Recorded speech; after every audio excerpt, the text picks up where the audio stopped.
Institute of Higher Paramedical Formation of BATNA. Allow me to introduce myself. I am Ms. Hamize Rahma, a first-year electro-radio technology student, and I am going to be your host for today. Before we get started, I would like to welcome and to thank each and every one of you for your presence with us here today, especially our dear guests.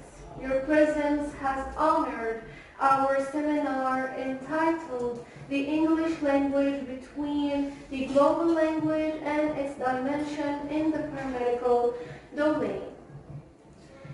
Before we get started as well, I would like to thank all those who have put so much effort and have worked very hard in order to make this day see the light. Our English teacher, Mr. Dib Yusuf, who is also the owner of the idea of this conference, and Ms. Nabila Sultani, the head of the Communication and Information Cell of our institute. During this journey, we are going to be clarifying the importance of English in the paramedical field throughout various discussions, communications, and debates. I don't want to take so much of your time, so ladies and gentlemen, I would like to invite you to take a moment of silence to listen to some verses of Holy Quran said by my colleague Bushra. بسم الله الرحمن الرحيم وبدا لهم سيئات ما كسبوا وحاق بهم ما كانوا به يستهزئون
a warm applause, please, to one of the heads of the Institute, Mrs. Salami, the responsible of pedagogical studies and traineeships.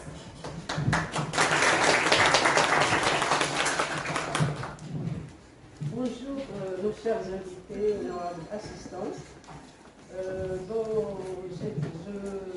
J'ai quelque chose bien sûr pour l'ouverture de cette journée. En ce qui concerne notre institut, c'est une tradition d'organiser des journées scientifiques ou des journées pédagogiques, bien sûr initiées par bien sûr, un bureau de cellules et de communication, ainsi que la première initiation, ça vient toujours des étudiants. On les a toujours encouragés, impossible de refuser, bien sûr, de leur refuser quoi que ce soit. On est là pour les diriger, pour les orienter, et ils sont libres, bien sûr, de faire ce qu'ils veulent. Mais pour ce qui est d'une journée en langue anglaise, c'est une première, parce qu'on a des étudiants talentueux en ce qui concerne les langues, et pas uniquement l'anglais, français. On a des étudiants qui maîtrisent l'espagnol, l'allemand, le chinois, etc. On les a eus donc, les années passées. Pourquoi pas, bien sûr, organiser une journée. Et là, c'est l'initiation et à la demande de nos chers professeurs en anglais, les jeunes, Monsieur Diller, Mademoiselle Nardir, Mademoiselle Gelfen et Ben Beddour. On a une professeure au sein de l'Institut, Madame Abdelaziz, et elle est aussi doctorante, bien sûr, dans l'établissement d'Institut en anglais, la FIFSDIS. Bon, elle va présenter, bien sûr, faire une introduction en ce qui concerne l'anglais, l'anglais, bien sûr, l'enseignement paramédical et médical. Je tiens à remercier nos chers étudiants et les organisateurs. Et je vous souhaite, bien sûr, la bienvenue. Merci d'être parmi nous.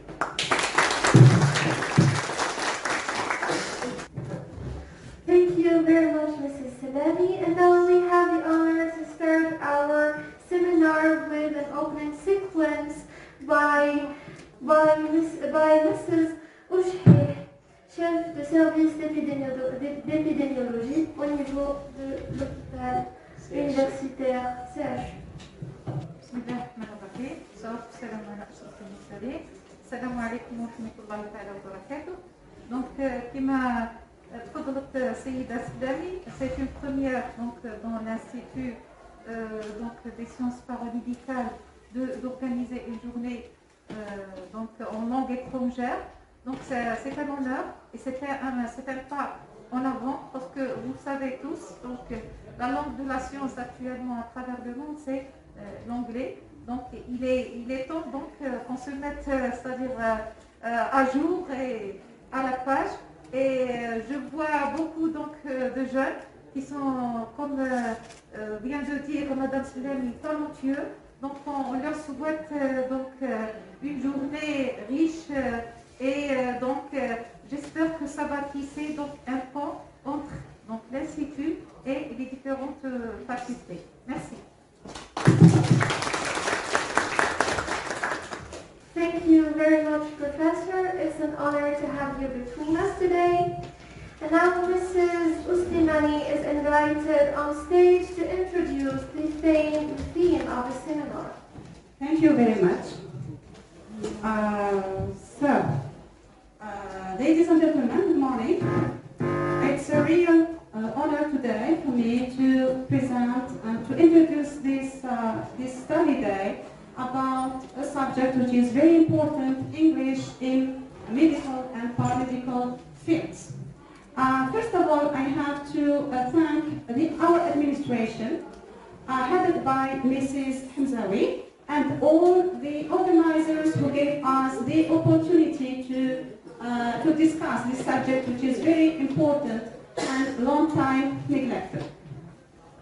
So, with the development of technology, with the advancement of research and the means of communication, the information, this opened the way to the information. Nowadays, it's easy for us to get any information we want. However, to use and to make a good use of this information, we need to be able to use it correctly and effectively. So we have to get or acquire the ability to use and to make research and to get the knowledge and disseminate it and produce it and use this knowledge for the benefits of humans in general and societies and for the prosperity of peoples. That's what we call knowledge society.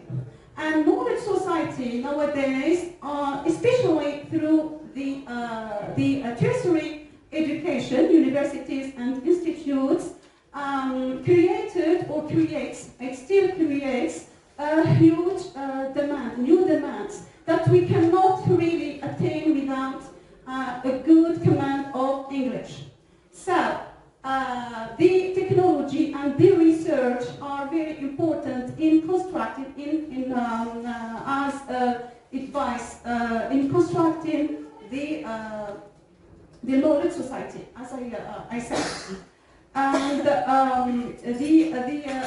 in this context, in this specific context, we all know, or it is well known that the two-thirds of scientists all over the world write in English, and 3/4 of the information in the electronic information retrieval are in English. So that gives a very important role to ESP, a role and new role to ESP, English for specific purposes.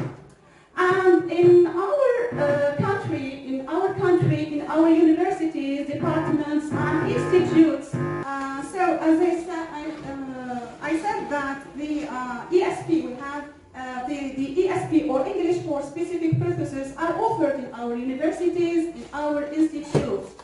But we have to view and review them because they are criticized and they are subject of discussion and criticism because of the results we have always got. So, the objective of this study day, we have normally two objectives. The first one is to highlight the importance of English in the paramedical and medical domains, and the second objective is to find or to identify the problems or the shortcomings in teaching English for medical purposes, so we can propose and find some solutions and propose solutions to improve the study in English as medical for medical purposes. And that will be through, of course, the presentations and the communications of our colleagues and friends and our students also. So let's together make from this day a fruitful day and a beneficial day for English and for science. Thank you very much. Thank you very much for this introduction, Mrs. Oslinani. Now we would like to invite Mr. Demir on stage in order to present a communication about the ESP, English for Specific. So, before starting, as continuity to the introduction of Batna Oslinani, I would like to thank everyone who is present today in this event, in the occasion of our study day, which is entitled The English Language Between the Globalization and Its Dimension in the Paramedical Field. As Madam Abdelaziz shed the light to the English language for specific purpose, I would like to introduce my topic, which is going to be about ELT. What is ELT? In which I'm going to explain either what is English as a second language and what is English as a foreign language, and the distinction between those elements. So, any one of you, or maybe paramedical students, may ask the question, why am I obliged to study the English language while I'm living in a francophone country? This question going to be answered in those slides. So let's together start with what is ELT. So ELT is the process of English language teaching for people whose first language is not English, which means, or in other words, ELT is an abbreviation for English language. English language teaching, together with the growth and with the development of the technology nowadays, students and teachers are obliged to meet up and be on date with the modern and the newest tools. So teachers should not be that classic. Students also, which means that teachers and students both are obliged to look for the new tools and instruments to make or to ease the process of teaching, learning.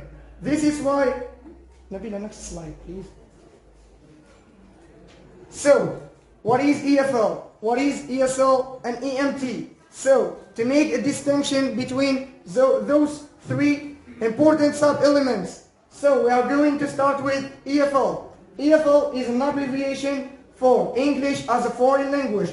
This is mainly used to talk about students whose first language is not English, learning English while living in their own country. So this is the case of EFL, which means that English language is a foreign language for those people or for those students specifically. So the difference between EFL and ESL is that the country, of or where they live. So for the ESL, it is an abbreviation for English as a second language, which is mainly used to talk about foreign students learning English while living in an English-speaking country.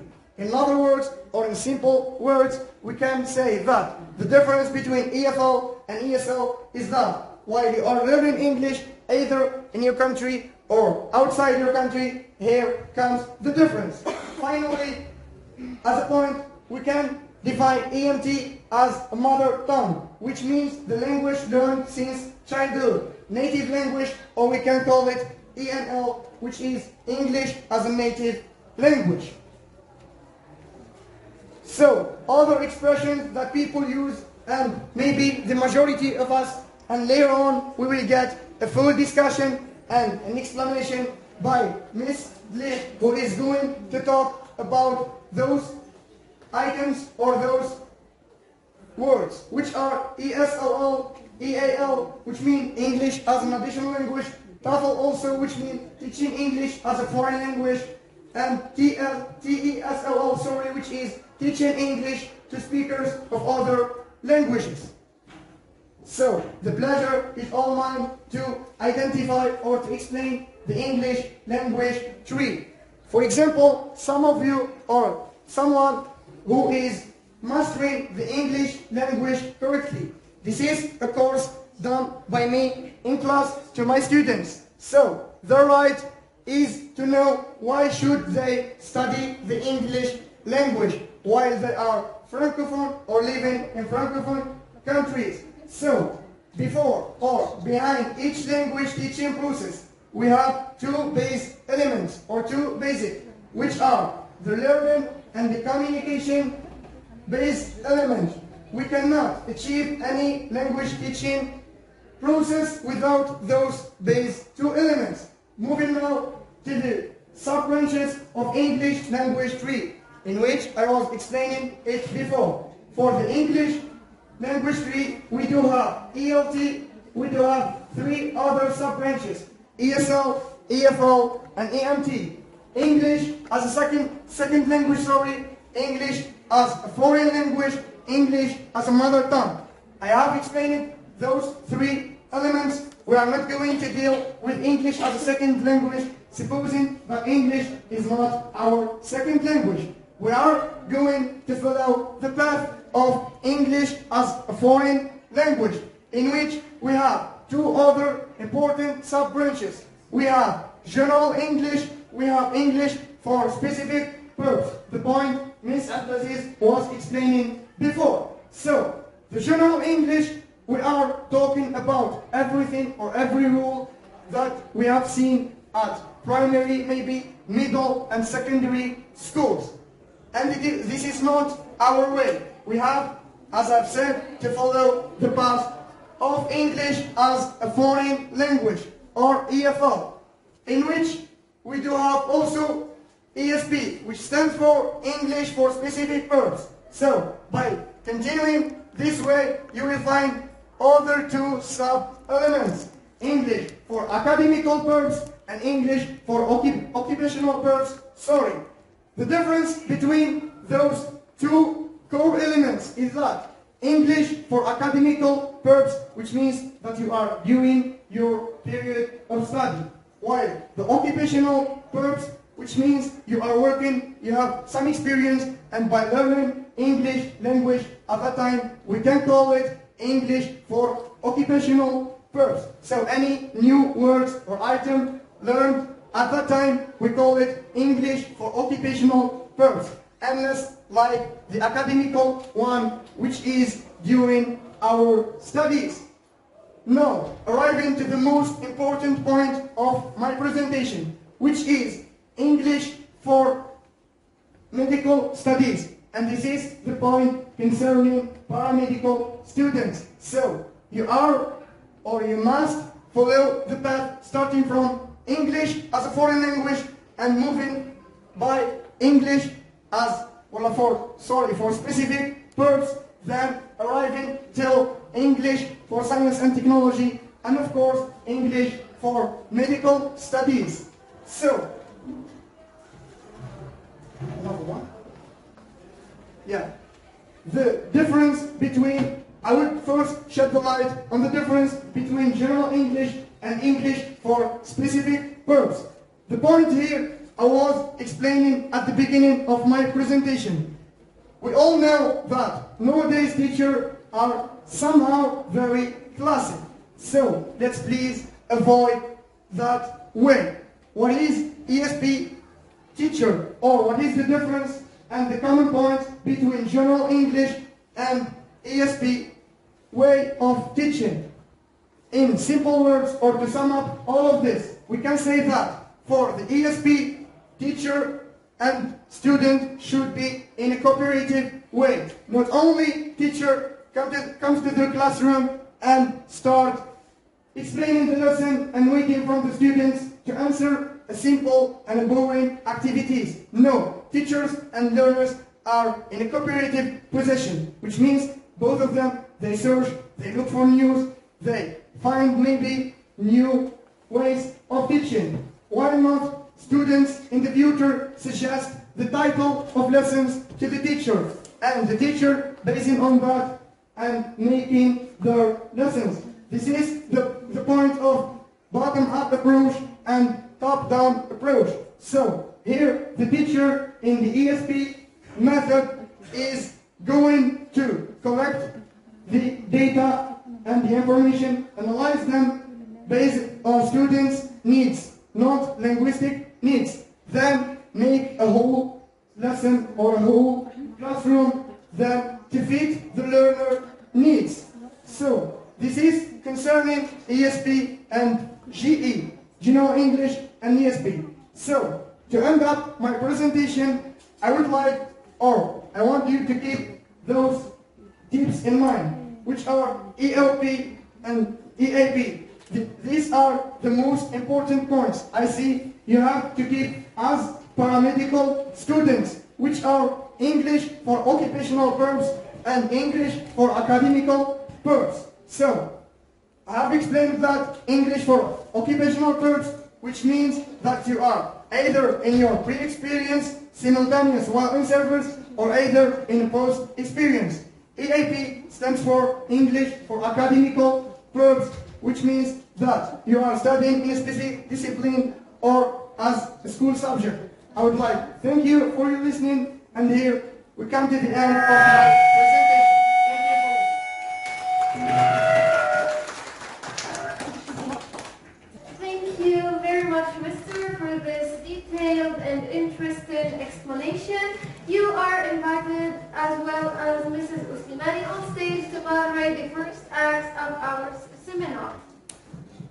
So we move to the presentations. The first presentation will be by the second one. The second one. The student Hamzi Rahma. It is entitled "The Importance of English in Electroradiology Technology." Yes, I have, yeah. And Miss Lahwel Afra. Miss Afra, the floor is yours. Yeah.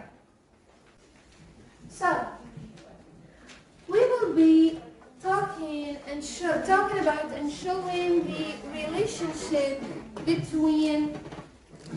We will be showing the relationship between English and the field of electro-radio technology, which is taught here at the Institute, presented by me, Ms. Hamiza Rahma, a first-year electro-radio technology student, and in collaboration with Lahwel Afra from the Department of English of BATNA University. Let's first of all take a quick look at our presentation plan. We will start by introducing our topic, then we will move to the career of an electro-radiology technologist, and then show the importance of English for an ER technologist to finally end with a general conclusion concerning the topic.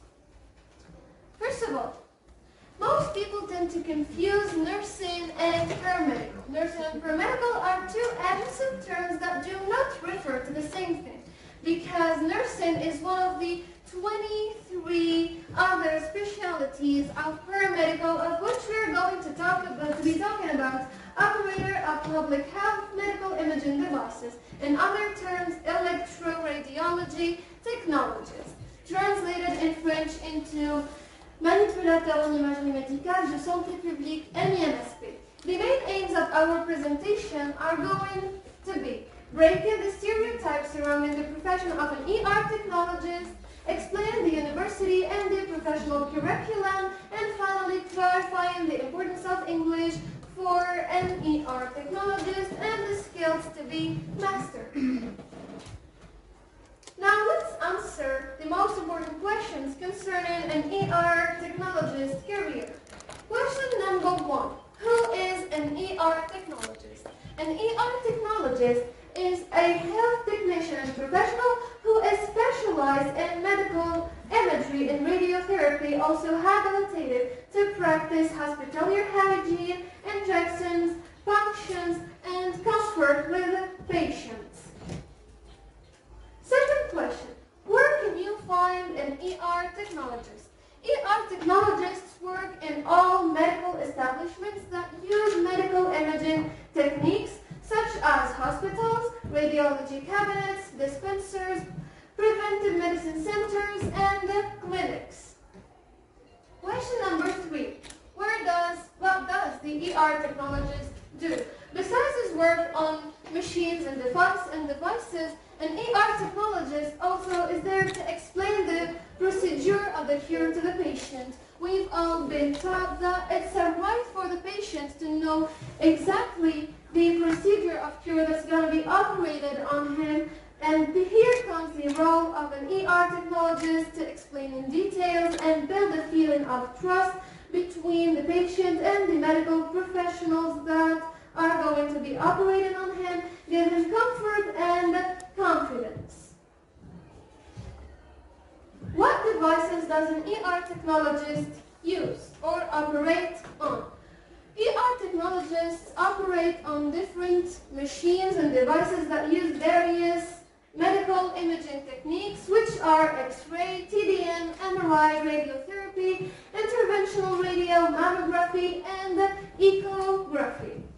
Let's talk a little bit more in detail about all of these devices and medical imaging techniques. Conventional radiology is the most common and the most used technique in medical imaging that can be found in all medical imaging services. MRI uses magnetic resonance to take more detailed cliches about different organs. TDM is another imaging technique that uses X-rays and a computer in order to build a three-dimension image of the radiographed organ. Radiotherapy is a medical specialty that uses radiation to kill cancer cells at early ages or after it spreads in the body in order to whether cure it completely or make other cures the patient may take more effective.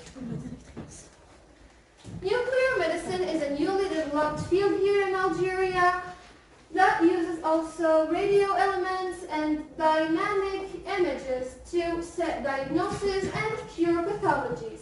And mammography also is a process of using low energy X-rays because here we are dealing with a very sensitive organ that shouldn't be exposed to a very high amount of X-rays for scanning and screening and diagnosis. And finally, echography, mostly used by doctors, but ER technologists also may use echography, which is a technique that uses reflections of high-frequency sound waves to make an image of a sonogram. A sonogram is the radiographed organ, and it's used to observe the fetal growth. After all this talking about the work of an ER technologist, let's move to the next question, which is how to become an ER technologist. In order to become an ER technologist, we will need a baccalaureate diploma of a scientific or technical branch. Later, we will have to study for 3 years at a National Institute of Higher Medical Formation, or in French, un Institut National de Formation Supérieure Paramédicale, for 3 years, during which the studies are going to be divided into 2 parts. Theoretical. First part is the theoretical part at the institute in classes, where students are going to be taking theoretical lessons about everything they need to know in their field. And a part of the practice is going to be made here at the institute throughout the nursing laboratory with all the means provided for the students. The theoretical part is divided on 6 semesters. The first semester is called a common branch because all the paramedical students are going to take the same modules as essential acquired knowledge and an introduction to their hospitalier life. During the coming semesters, ER technologists are going to take modules specific for their specialties such as bone radiological investigation, radiotherapy, echography, and the organization of a medical imaging service. Traineeships. Practice is a major and a very important part of the formation of an ER technologist, and that's why ER technologists have obligatory traineeships at different services that use medical imaging techniques in order to learn how to operate on different devices and machines and be already prepared to start the professional life. What does work at a medical imaging service look like? We work in rotation, which means that in a room or in a service there are going to be groups of 3 to 4 or 5 colleagues working and collaborating together in order to ensure the service's continuity. We also work in a close collaboration with a radiologist, oncologist, doctor in order to provide them with cliches and medical images they need to establish the diagnosis and cure the pathology, since we are not habilitated to cure nor to establish diagnosis.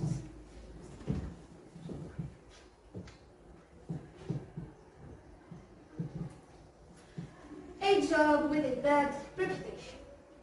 Most people tend to think that working as an ER technologist is very risky because we are exposed to numerous dangers such as ionization, irradiation, cell cancerization, and genetic mutations. But we are here to say that all of these stereotypes are completely wrong because nowadays machines are very sophisticated and ER technologists have to wear their dosimeters, which are small devices designed to measure the trimestrial dose of ionized air they've been exposed to. And in addition to that, professional holidays each semester and bunkers. And bunkers are rooms with a strong armory that separate the ER technologist from the radiation room where the patient is. After all this talking about an ER technologist career, let's answer the question, why is English very important to an ER technologist?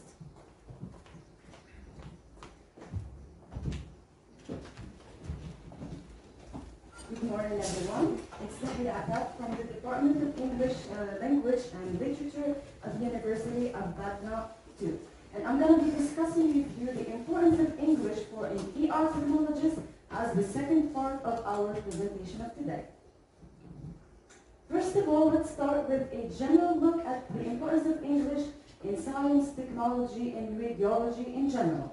First of all, we all know that English is the universal form of communication in science, which means, in other words, all activities of science, including meetings, seminars, international awards, or researches, are done and carried in English and not any other language such as French or Arabic.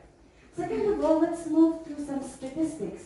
These statistics are a study conducted in the year 2015 that shows that only 5% of the worldwide population are native speakers of English, which means that 95% of the whole population are non-native speakers, and that's an enormous number. However, we can clearly see that there is a daily increase in its use and its learning in the whole world. Finally, we have the term lingua franca, which is a linguistic term that stands for showing that English is a means or tool of communication between two countries that do not share the same mother tongue and do not speak English as well. For instance, we can take Japan and Singapore, the first two most developed countries in technology and science. They tend to use English as a means of communication to exchange news and updates in the field.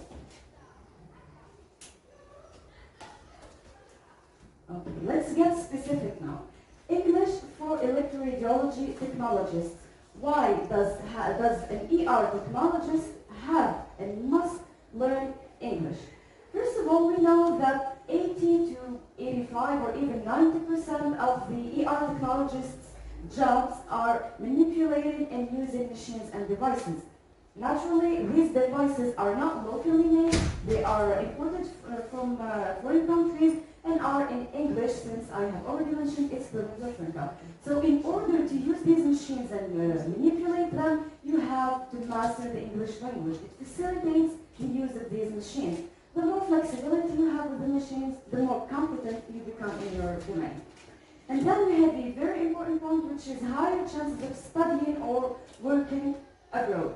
The electroradiology field is so vast, and there are other branches or specialties that unfortunately are not available in our country. However, you can see them and study them abroad in English, obviously.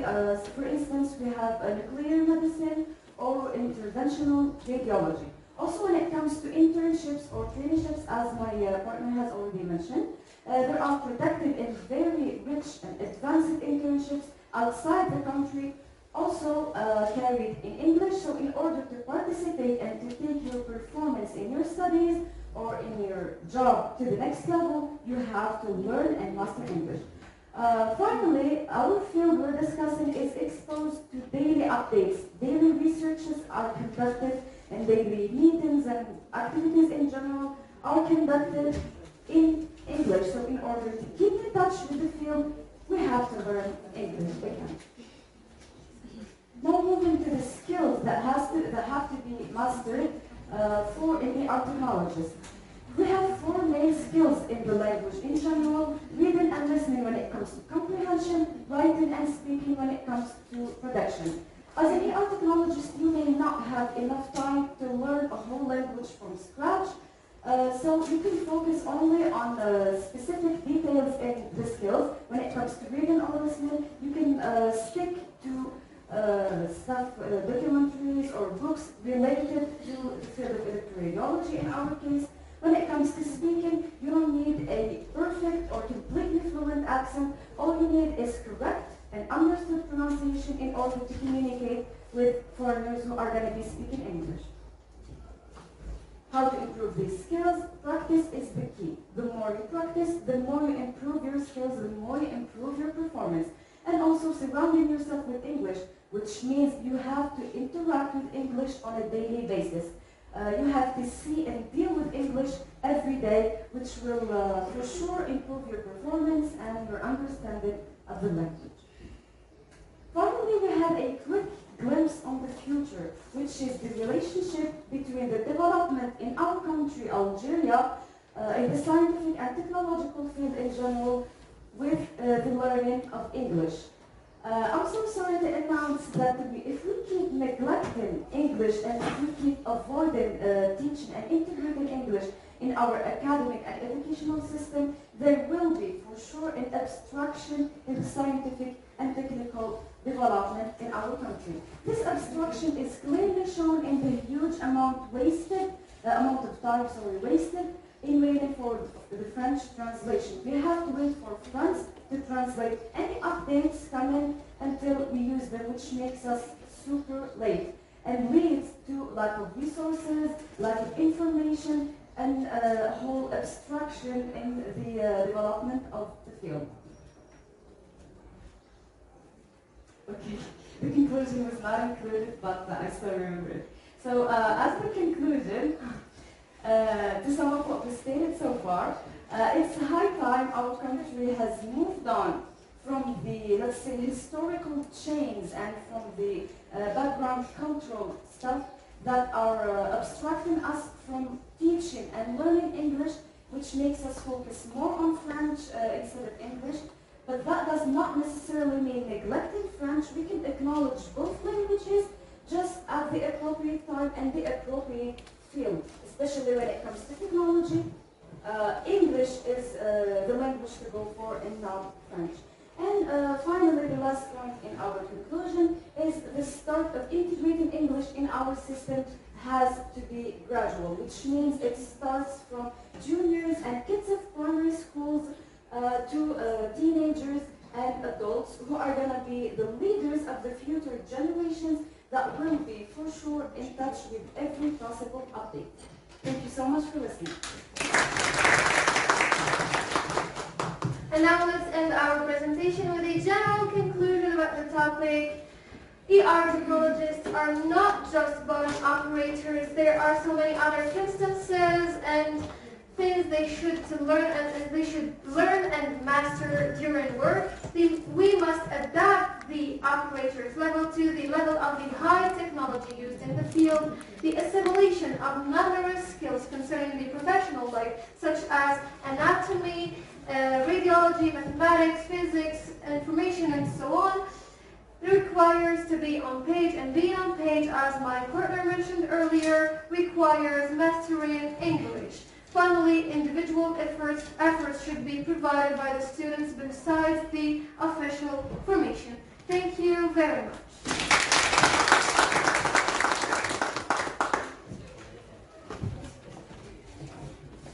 Thank you, Rahma and Afet.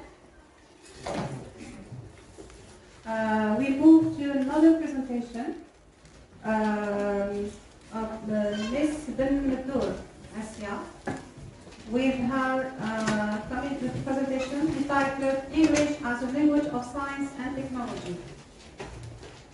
Good morning, ladies and gentlemen. It's an honor to have a presentation in front of a distinguished audience, the most welcome guests from University of Mustafa bin BATNA too. Allow me to introduce myself. So my name is Ms. Ben Asya, English teacher at University of BATNA and Hajj al-Khdar in the Department of Economic Science and Management. Also here in the National Institute Higher Paramedical of BATNA. So today I would like to talk about English as a language of science and technology. We will see it with the next slide chart. The content is consisted of introduction, history of English, history of science, skills, technology to support English language teaching and learning. The next one, please. The necessity of application of multimedia teaching and learning English.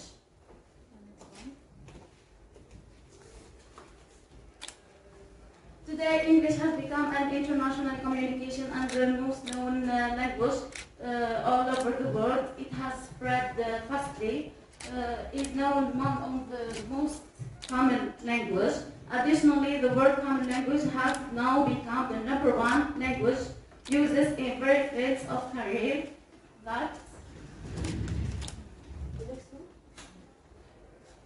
We have here history of English. Language and culture, according to FOIA 2012, are believed to be as two sides of a coin. The English language reflects the culture of the Europeans. It is a West Germanic language oriented from the Anglo-Frisian dialects. It was brought to Great Britain by Germanic invaders, self-settlers Northern Germanic and Netherlands. The Old English was later influenced by German, Dutch, Latin, and Ancient Greek during the Renaissance period. History of science. Bourgeois 2015 opined that the history of science is the study of the historical development of science and scientific knowledge, including both natural science and social sciences. Since, according to him, is the study of the empirical, theoretical, and practical knowledge about the natural world, the study of science. Until the 19th century, according to Deng 2015, was referred to as natural philosophy, while the English word scientist is relatively recent and was first coined by William Well in the 19th century. During the Middle Ages, Arabic was the language used for science in all Islamic countries, while Latin was the primary form of communication among scientists in Europe. The dominance and use of these languages changed over time, depending on the growth and decline of science, which was dependent on the economic state and culture in each country. Skills. Therefore, it is highly likely that if you meet someone from another country, you will both be able to speak English. It gives you an open door to the world and helps you communicate with global citizens. For example, we are using the social media in order to connect with other people from other countries or nationalities.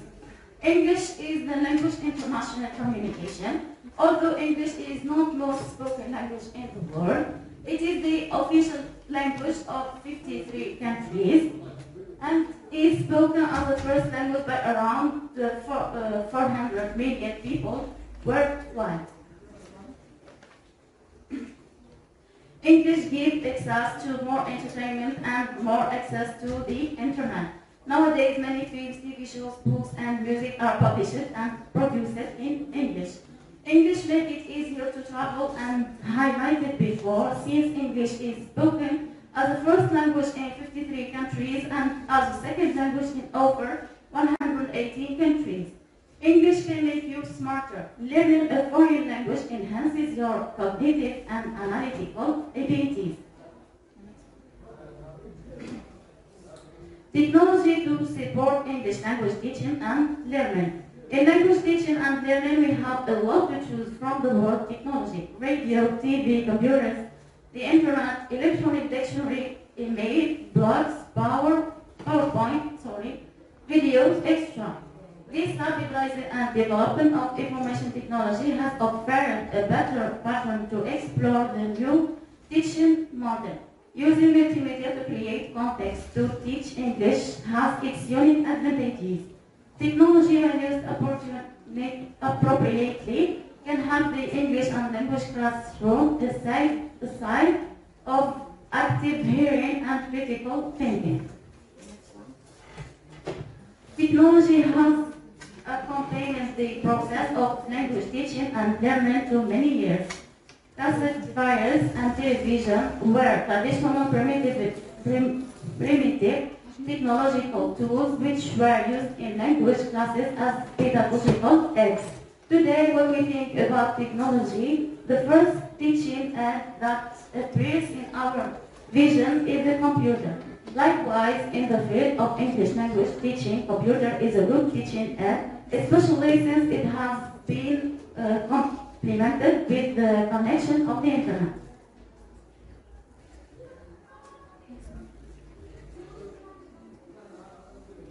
The necessity of application of multimedia technology in English teaching are offers a sense of reality and functions very well, which greatly activated students' interest and motivation in study and their involvement in class activities. 6. Integration of teaching and learning and provides the student with great incentives.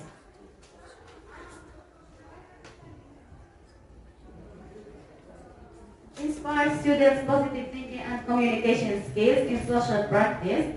It gives that students with knowledge and brings about information shared among students and makes them actively participate in class discussion and communication.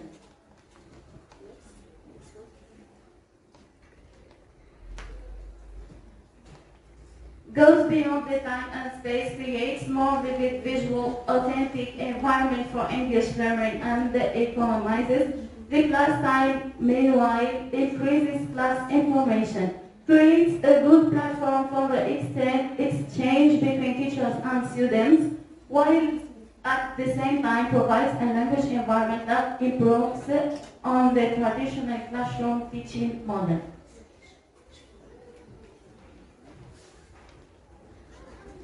Learning English is not only useful, but it also gives a lot of satisfaction and making progress. We make you feel great, why not make it even more tangible by taking centralized tests to certify your proficiency. Thank you for your attention.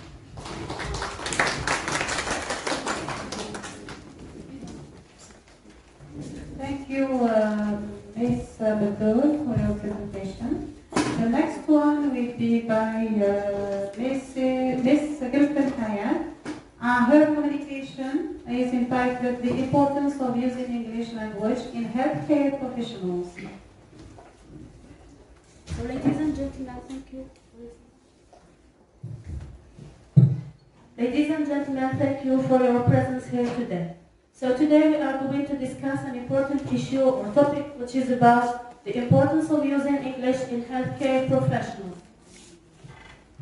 So we begin with the work plan, which is an introduction. Where do nurses study medical English? Benefits of knowing English for healthcare professionals. Drawbacks of not understanding the English language. English fluency vital for communication in the healthcare field. The importance of English in healthcare professionals and hospitals, and we have the conclusion.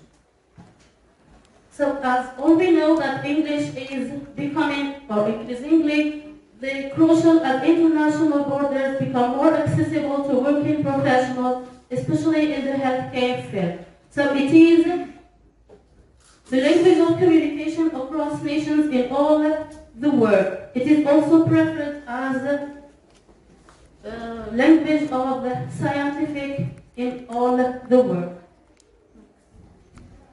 So we have the question, why do nurses study medical English?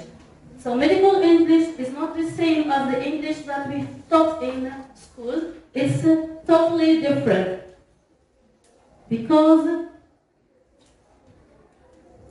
it is known that English for specific purposes is not the same as the English language that taught in school, because it's totally different and it has its own syntax, organizations, and form. It is a hybrid of technical, academic, and ordinary English. It has a vast range of acronyms, slangs, and colloquialisms. So nurses explain everything to their patients, examine them, deliver bad news, and calm the upset.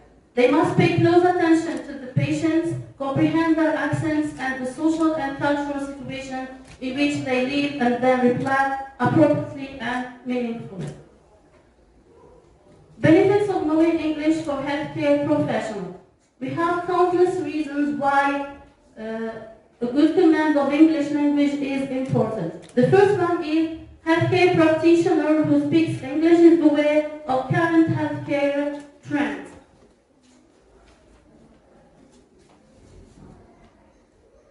So, the second is higher chances for studying abroad. We have many people who want to go abroad to continue their studies, for example, in Canada or America or Britain, so they have to know and be familiar with the English language. The third one is engaging in international research initiatives and meetings. The majority of events are held in English. Sometimes we have meetings held in, for example, in Algeria. They invite abroad doctors and they held meetings in English language. So all doctors and nurses must be fluent in English to communicate them effectively and correctly. In order to operate in a team with international professionals, you must be able to communicate in English. If you learn one or more foreign languages, you will be considered a significant asset in any healthcare establishment that collaborates with foreign partners. This is as we mentioned before. So drawbacks of not understanding the English language or disadvantages of not being fluent in English. Chinese misunderstanding in the healthcare industry can have disastrous consequences. Here, if you have a patient coming from abroad and you are not fluent in English, how can you communicate with him or with her? So, yeah? Silence by using gestures? Okay. So the second, when people's lives are at risk, words must be precise. Healthcare workers must be silver-tongued and empathic. If you have a patient suffering from a cancer, the nurses say to him, "You will die?" No. So maybe you have to choose your word and you communicate with him and you handle the situation with him. You give him courageous words to give him hopes to live and not suffering a lot with the pain. Difficulties in grasping medical concepts for both. Here we mean for nurses and also for patients. They are not following exactly the prescriptions or medical prescriptions. So here they must be aware of how they can use their medicines or, yes. We move to immigrants may be able to communicate in English, but medical terminology is quite particular, which leads to greater confusion. Even they are native speakers, but also they have a confusion in the medical field. So English fluency vital for communication in the healthcare field. So English language might be quite vital in hospital or in other medical institutions. So needing to know English to communicate effectively with patients, improving understanding between you and your patients. Don't speak too hastily and quickly. If you plan to work abroad and to live there, knowing English is vital for better communication and may help in saving lives and finding diagnosis. We go here to the importance of English language in healthcare and hospital. So globalization and the rapid transmission in information need the understanding of a common language for international communication. Not only in the medical professions, where distinctive features and terminology are used. As a result, in order to advance the field of healthcare, it is required to have reading skills and a thorough grasp of medical literature written in the English language. So all the scientific articles are published in the English language, so you have to be familiar and fluent with the English language to understand effectively and correctly what's written on. So medical staff should be aware of the importance of English language in order to communicate. So we hope the Algerian government give much importance to the English language, especially in hospitals. Because all the machines and the equipments and their manuals are written in English language, so they have to be aware of this language. The most medical devices, equipment, and apparatus, as well as the guidelines, are written in English. There are numerous reasons for healthcare professionals to learn English, because people's lives are on the line in the healthcare profession. Any misunderstanding is dangerous. As a result, it's critical to pay attention to language in order to build a trusting and understandable relationship between healthcare providers and patients and their families. So we conclude, all in all, English is one of the most essential languages in the healthcare industry. This is a language that connects professionals, allowing them to share their experience, skills, and information, which is critical for providing high-quality care to patients. So thank you all for your presence and your listening. Thank you, Ms. Gilpin. So we move to another communication entitled ESP, Physical English Midwife as a Case. It will be presented by Ms. Laudet Omaima. Hello everyone and good morning. Thank you for your attendance and thank you for your attention in advance. So our subject today is about the title of ESP in the paramedical field and midwife as a case. So we will be focusing on the information related to the midwife. So as a start, could you please pass the slide, please? So the introduction. Foreign English teaching has adapted to the new technical methodologies and the needs for students to be able to communicate and understand the language. So our focus in designing needs and designing courses and the needs analysis for any course depends on the objectives of the students. So that's the slide, please. Our aim, and first of all, we must set the situation. We will start by asking 3 vital questions and answering them by the end of the communication. So we will start by starting with why. The second question is knowing why brings how. After knowing how, we will plan our own understanding and our own plan of action. So with starting with why, we will see how learning English and how useful it can be in our daily practice. In the how, we will see the practical techniques and the methodologies that we are going to use on a daily basis and on our professional courses in order to gain practical English skills. Next slide, please. So, in our diagnosis of English level, the situation, we will start with the problem, which is understanding English and knowing how to communicate and get a point across. The second question is who. So without the who, we cannot design a course that is practical to anyone. So knowing our persona, knowing our target audience will bring practical information and techniques to our specific audience. Knowing who brings the why should this problem be solved. So in the paramedical profession in general, knowing who brings why should this problem be solved, because communications and information which is conveyed through different pieces of different communication in the international scene is presented in English rather than French. So we have English as one of the 5 most spoken languages in the world, aside from Chinese, French, and Arabic and Spanish. In any seminar and gathering of academic or professional means, it is English that is used. So this is why we should answer this problem. How will I know this problem has been solved? So since applying the techniques will be extended through a period of time, we should have metrics to measure our progress. Next slide, please.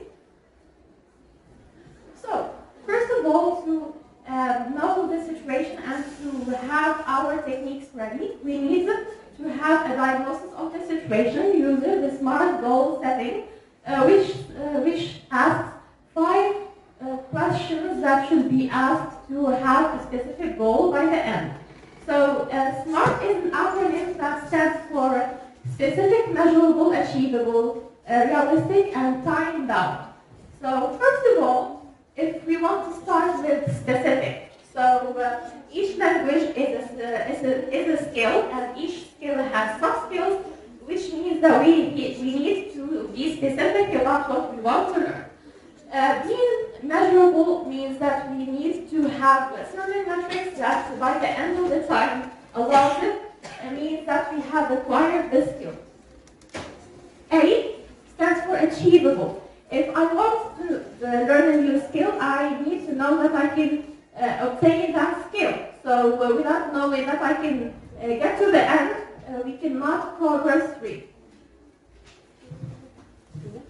Not yet. So for realistic, having a realistic goal can have a psychological effect of our own progress on how to acquire that skill and to have a specific end to look forward to. The end is time bound. So a goal without a time to finish it by is just a wish. So we cannot operate our lives based on just wishes. We need to end any specific goal to have our goals met. So next, please. So we will see this model in action. We need to start asking, what do I want to achieve in the allotted time? So an example would be the reading comprehension and reading different academic articles. So explaining exactly what you want to accomplish needs to be on the level that the skill needs to be acquired, which means the ability to read medical texts and implement the findings in the practical side. So reading without any effects on the practical side is not really effective. That's why we need to have a measurable effect by the end of our learning. Next question will be, how will I know, how will I be able to measure my progress during or after? So we have certain metrics specified by the common European framework of reference. That means we have accomplished our goal of reading the the next one is it realistic? Here we will see how all the conditions of the reading the text is met or not. So if I read the text without comprehension, without being able to express the idea, it's not really learning. So knowing how to express the idea means that it is realistic. So time bound. Time is of the essence, and life is limited. So knowing how to end the goal and to achieve it in time help us persevere, help us be on time, and help us perform in our domain. Next slide, please. So, in order to know if I attained my goal or not, I need to have a reference. And for languages, it is the CEFR, the Common European Framework of Reference. So we have 3 levels of each language acquisition, basic, intermediate, and advanced. For the basic one, we have AE1 and AE2, which means that it only can operate on very basic, very slow conversations with limited production. With the B1, B2, it is the level where the person is able to communicate, to have an idea expressed, and be able to read text with fluent speed and the ability to understand fairly complex subjects. For the profession, for the C1 and C2, we have the ability to have the 4 skills at an advanced level, where the person can understand and communicate fairly easily without any need to refer to dictionaries or to slow down the conversation. And the bottom line is a translation of French where the student should place himself. Next slide, please. So, in any language skill acquisition, we have a target performance.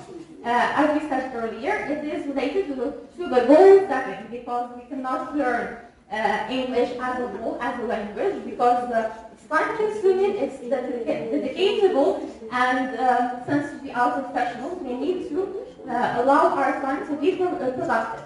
So we have receptive skills and we have productive skills. For the receptive skills, we have listening and reading. We can improve them through reading different texts, through listening to podcasts and multiple media outlets. For the productive skills, we have speaking and writing, which comes with practice and perseverance. So for speaking, it is preferably to have native speakers to interact with, to speak with on a daily basis, preferably. But if it is on occasion, it is okay. So for writing, it is imperative to be able to write by a B2. So if you are at B2 level, it is recommended to have an essay a week on your domain of expertise or on general English. Next slide, please. So here in this slide, we have time and goal management. So we have different techniques, different things to apply in our language journey. So we have spaced repetition for vocabulary acquisition. We have different techniques like the Feynman technique in order to be alerted in our learning journey mistakes. We have planning in order to have the time dedicated to our learning. We have also efficiency and controlling, which means we take our proper learning in our hand. This is how to choose the program that is more appropriate to you and how to apply it to your own schedule. Next slide, please. So here we come to our specific and the fruit of the topic, the Dreyfus-Danner model of acquisition. Here, it is related to the midwife career and any skill acquisition, really. So we have 5 metrics to measure our learning by, which are recollection, recognition, decision, and awareness.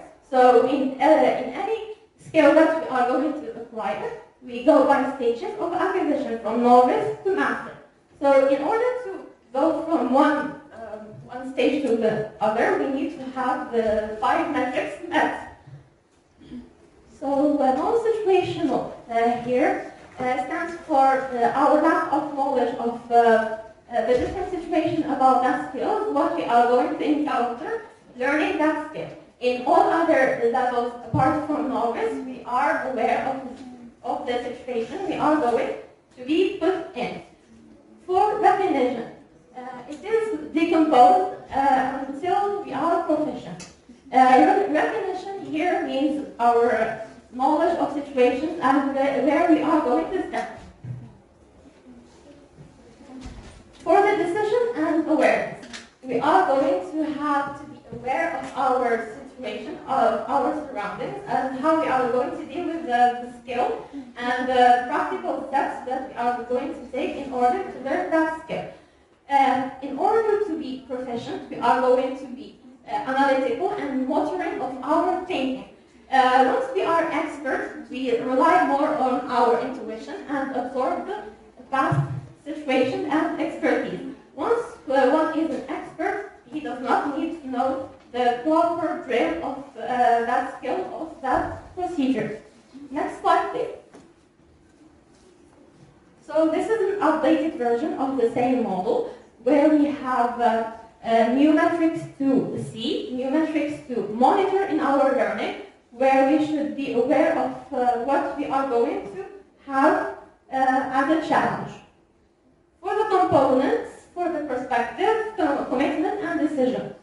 For the novice skill acquirer, it is going to be context-free, which means he does not know yet what he is going to be through. For the perspective, he does not know any kind of situation related to the field. Here he is going to have an exposition of everything new. He is not going to know anything about the field, so he is a novice. He does not yet, yet have the intuitive decision making, so he is going to rely on protocols, on drills, on what the regulations say. Once we are competent, we are going to be context-free and situational, which means we are going to deal with each case, as an individual new case where we should apply protocols and drills. Once we have that first situational knowledge, we are going to choose our perspective about how to deal with the situation where certain patients are going to have certain particular cases where certain drills are not appropriate for them. So we are going to choose which road to take. In the same way, in our language learning, we are going to choose a program over another. Here we are going to know which information are lacking in our base of knowledge. Once we are proficient, we are going to be context-free and situational, which means we are not going to follow drills one for one. We are going to have an enough repertoire to see the situation as it is and deal with the individual cases of patients within the regulation of the law. It is going to have an experience perspective. So now we are going to have a choice of the program we are going to choose, which protocol to choose, and which drill to take, whether it's about learning language or if it is about dealing with patients. For the commitment, it is going to be involved, understanding, and detached deciding. So here, our own decision making is going to be involved about the situation. So we are going to have all the components of the situation and detached deciding. So apart from the outcome, we are going to have our responsibility attached to us. For the expert, he is going to be context and situation free. He is going to be experimental, so he is going to know what he is going to go through. He is going to choose specific points to focus on. He is not going to focus much on the drill as much as what is the best outcome for the patient. He is going to be involved both in the decision making and in understanding. So he is going to have his own decision making techniques and be responsible for the outcome. And for the decision, he is going to have an intuitive decision making, which means he is going to be, apart from the drill, apart from the protocols, and apart from any academic program, he is going to acquire only what is necessary for him.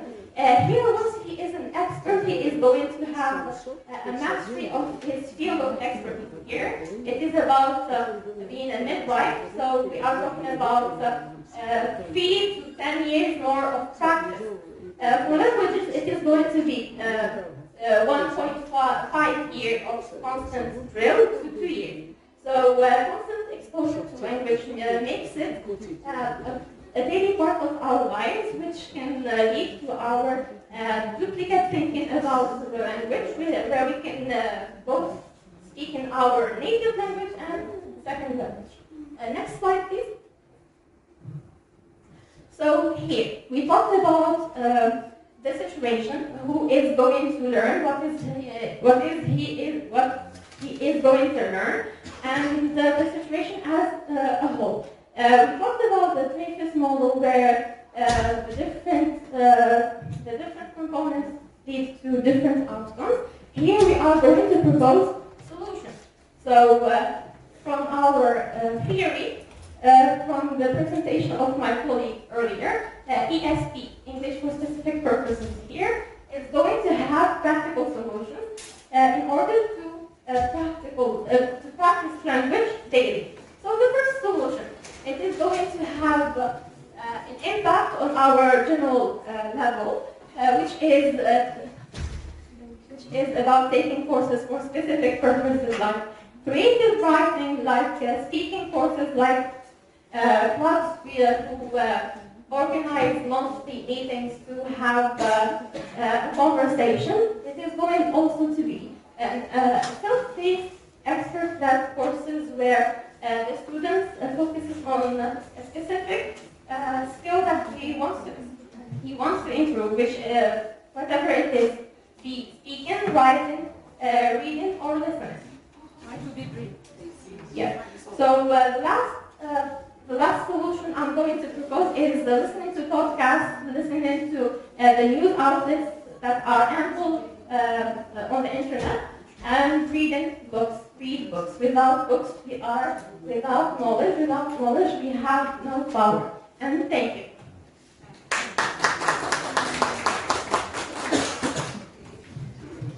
Thank you, Umayma. We move to the last presentation in this session. The presentation of the student, I think, Miss Gorez. The title of your presentation is Presentation of the Public Health Hygiene Specialty. Good morning, everyone. I am Safa Ghaled, a first-year student in the Specialty of Public Health Hygiene in the National Institute for Medical Higher Training in BATNA. Before starting the presentation of the Specialty of Public Health Hygiene, I just want to say that I have a big honor to present my specialty here in front of you.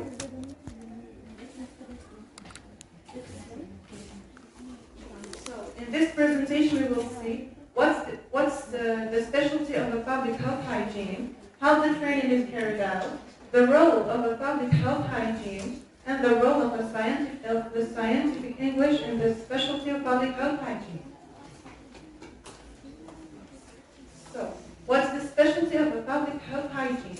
It's a specialty taught in the National Paramedical Higher Training Institutes for a period of 3 years, with practical internships throughout the training. It's a technical medical specialty based on the prevention and the fight against diseases and practical contagions. How the training is carried out. Concerning the course of the training, since the during of the training is 3 years, so we have 6 semesters. The first semester is the common course of all paramedical and midwifery specialties. It contains 4 teaching units. First, fundamental unit, which contains 4 subjects.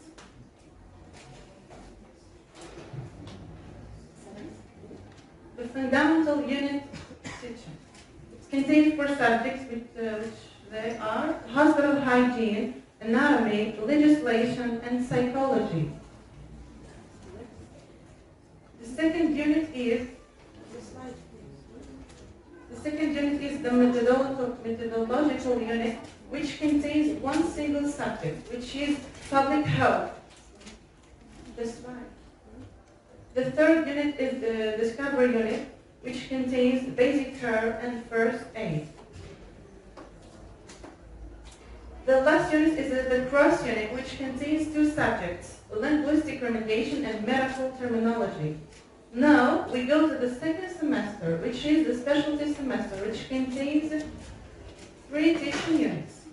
First, fundamental unit, which contains 3 teaching units. This unit contains 2 subjects mainly, drinking water supply management and epidemiology part 1. The next unit unit is methodological unit, which contains two subjects, computer science and science statistics. The third unit is cross unit, which contains three subjects, sanitary chemistry, nutrition and food biochemistry concept, fluid physics. Now we pass to the second year, which contains two semesters. The first semester contains 8 subjects, and the second semester also contains 8 subjects.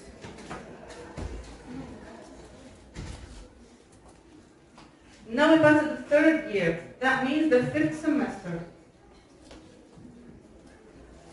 The first unit is fundamental unit, which contains 4 subjects: environmental pollution of pollution risk typology, home hygiene and town planning, vector control and product nomenclature, medical entomology. The second unit is methodological unit, which contains one single subject, which is topography mapping and technical drawing. The third unit is discovery unit, which contains one single subject, which is scientific English. The 6th semester or the last semester contains 2 units. The first unit is fundamental unit, which contains 3 subjects: risk management in natural disasters, sustainable development and environment, health safety management. The second unit is methodological unit, which contains one single subject, which is preparation and presentation of the dissertation. So, the role of a public health hygienist. Generally, it has 3 roles. First, design and implement preventive and curative measures aimed at protecting the health of populations against risks related to the environment. Participate in the control related to hygiene roles, to epidemiological surveys, health surveillance of environment, and preventive actions and health education. The second role is participate in informing the population about health regulations, and finally to welcome and monitor students and trainees pedagogically. The role of the scientific English and the specialty of public health hygiene. The students must be able to write a short writing summarize on a scientific topic, improve their English to express themselves correctly, orally and writing, prior knowledge recommended, have acquired the first level. Current professional vocabulary in the field of health and environment. English expression in the field of hygiene, health and medical technology, reading and translation of professional articles to the specialty, reading documents, initiation to research in a documentation center and multimedia center.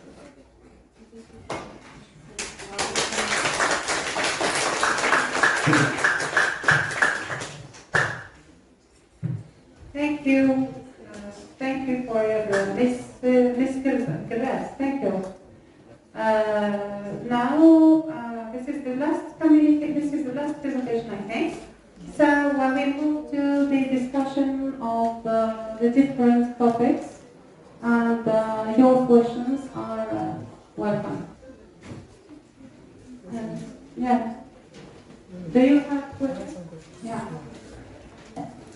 So, thank you everyone for your presentation.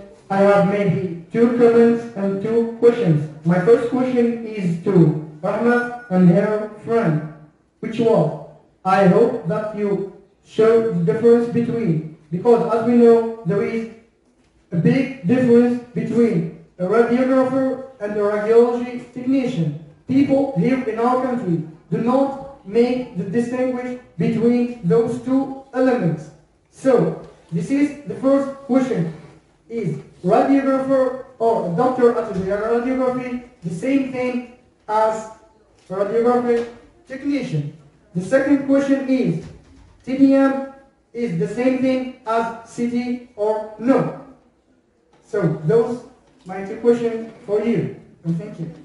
So, here we have talked in general about the ER technologist specialty and the importance of the English language for an ER technologist But we are not here to discuss in details different and various radiography techniques and the specialty terms. However, we can say that a radiologist is the doctor of a specialty, but an ER technologist is the health professional and technician who operates on the machine, on the various machines. Concerning the different radiography techniques, we're going to discuss them more in details in common occasions if God wishes. Thank you so much. So, for the remaining comments, I was explaining the point.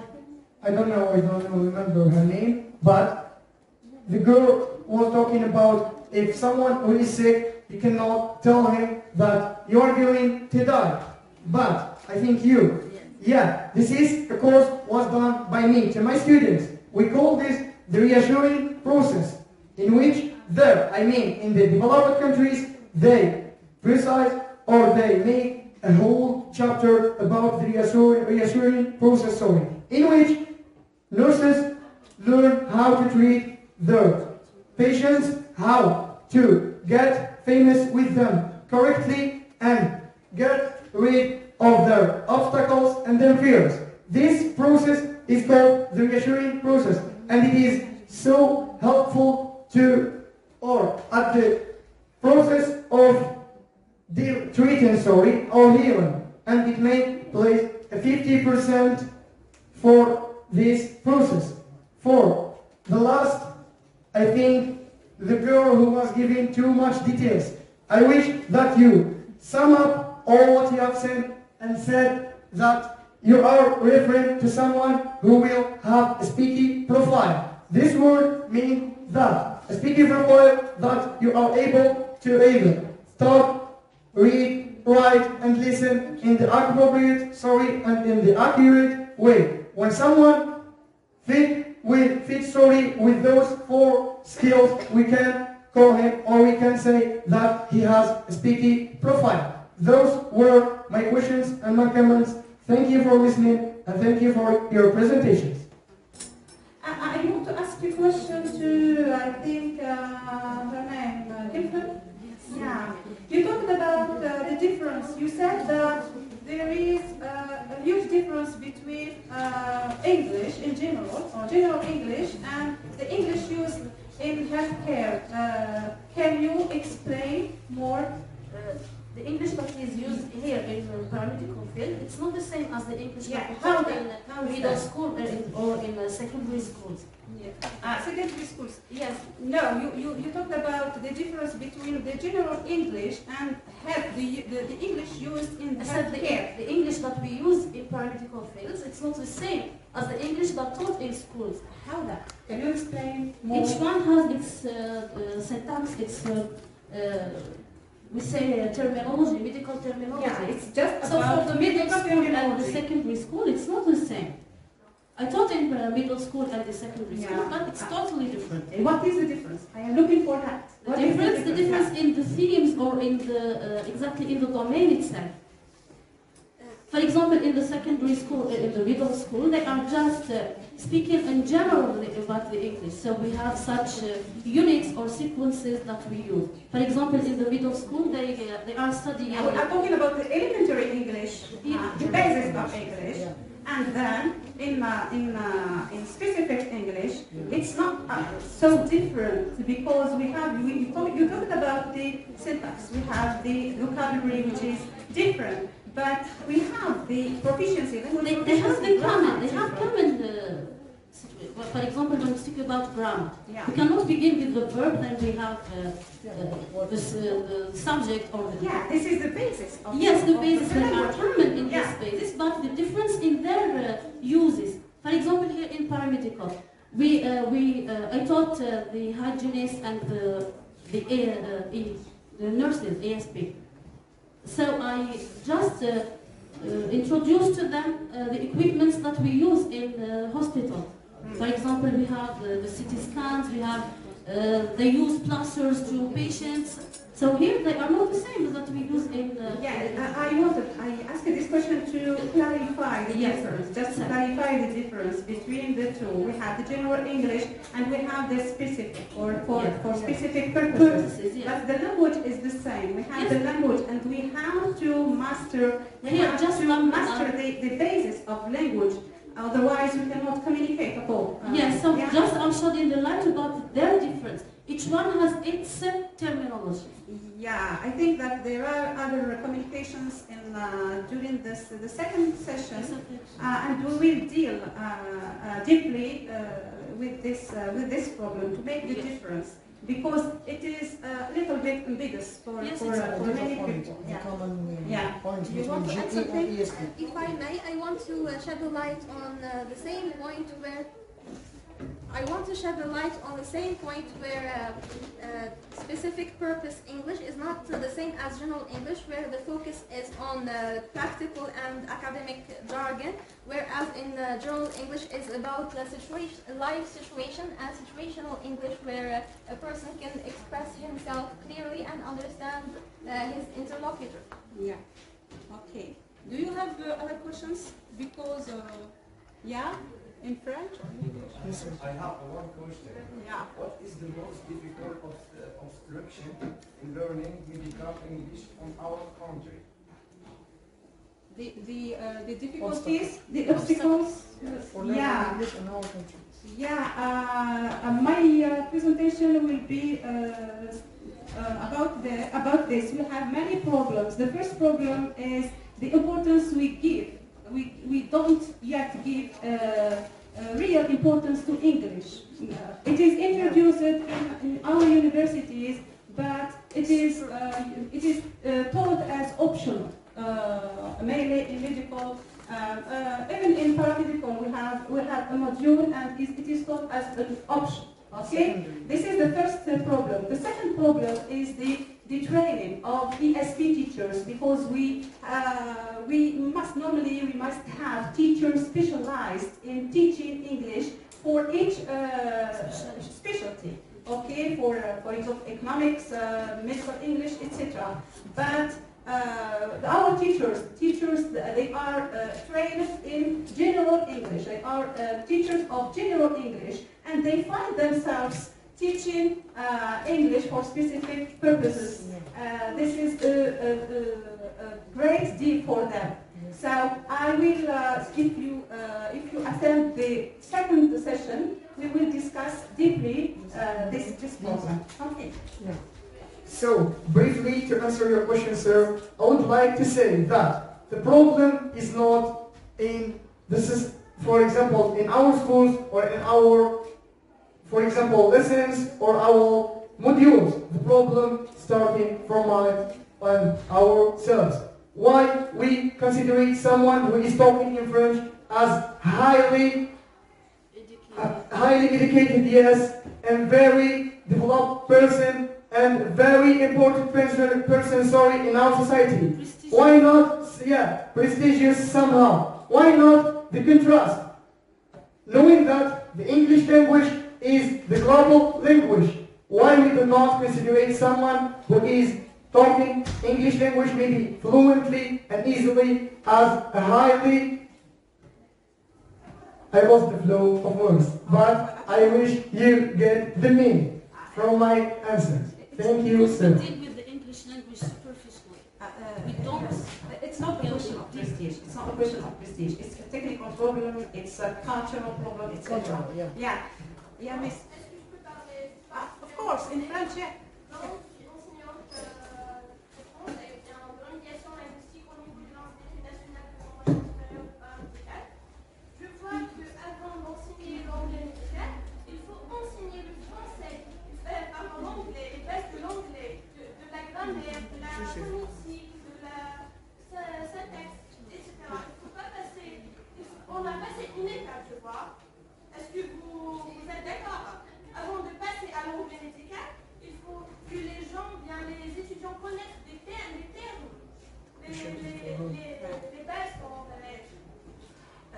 Madame, ici, c'est ce que nous avons discuté à peu près, pour la question de monsieur. Il a dit que, c'est-à-dire quels sont les obstacles qui nous empêchent d'enseigner correctement l'anglais médical, par exemple. Mais ici, déjà, l'anglais a été déjà enseigné au middle school, au CM, au lycée, etc. Permettez-moi. Ici, la différence entre l'anglais médical et l'anglais général. Là, j'ai posé la question à madame aussi, quelle est la différence? Est-ce qu'on peut réellement trouver une différence entre les deux? Parce que c'est vrai qu'on enseigne la technique, les mots, la terminologie médicale, etc. Mais on a besoin aussi de maîtriser la langue pour parler, speaking and reading, etc. Donc ici, on ne peut pas enseigner l'anglais à part parce que c'est une spécialité ici, c'est une spécialité. Et on va utiliser l'anglais pour la spécialité. Mais pourquoi pas? Parce que j'enseigne le français en tant que français, la rééducation linguistique, c'est à la façon de phrase complète. Ils ont un module qui s'appelle la terminologie, pas des termes médicaux. Oui, je sais. Oui, je suis dans la spécialité, madame. Donc, j'ai la double donc, je peux bien vous répondre, excusez-moi, parce que j'ai la double casquette. Donc, je suis là et là. Oui, on enseigne, pourquoi on enseigne le français? On a ajouté, c'est un module qu'on a ajouté parce qu'il y a un problème immense de français chez les étudiants. Tout ce qui est technique est enseigné en français, mais les étudiants ont un très faible niveau en français. Donc, c'est juste pour leur permettre de passer, de comprendre mieux les cours faits en français, parce qu'on enseigne ici en français. D'accord? Just a small layout comment on the answer. So, obviously, it is named remédiation linguistique. Alors, la relation avec tout ce qui est linguistique. Mais en anglais, just from the name, we say medical English. Yeah, medical English. That's why Mark Abdelaziz answered you like that. For my students, I taught them the first chapter is an introductory chapter, why they are obliged to study English language. So, it is their right to know that. The second chapter was some medical vocabulary and the rest was grammar rules.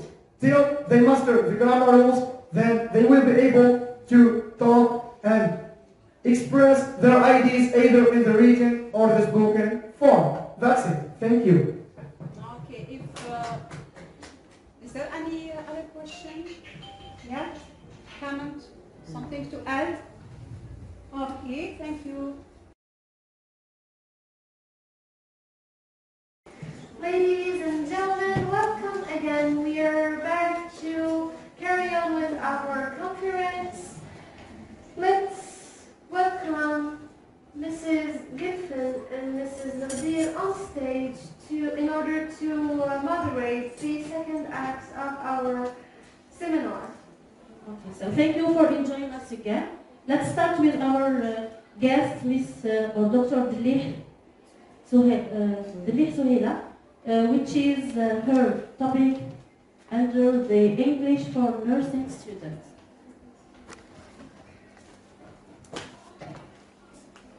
I thank you all for coming. All of your comments and questions are highly appreciated. Actually, if there is anything that this pandemic taught us, is the importance of doctors and nurses, who are true soldiers of this tough period. Today's presentation is devoted to nursing students who are willing to take their careers or take their studies abroad. It is actually a natural continuation of what Ms. Lahwil and Ms. Hamizi carried earlier. Now, it starts by a very simple question that learning English actually helps your career. Now, for medical workers today, there are over 50 countries and over 300 million people who speak English fluently. Okay? It's not by nature their original language, okay, or by force their original language or native language. However, it is a necessity. You find yourself today, next slide please, in a labor market or a globalized labor market, where you can decide where you want to live and where you want to work. right?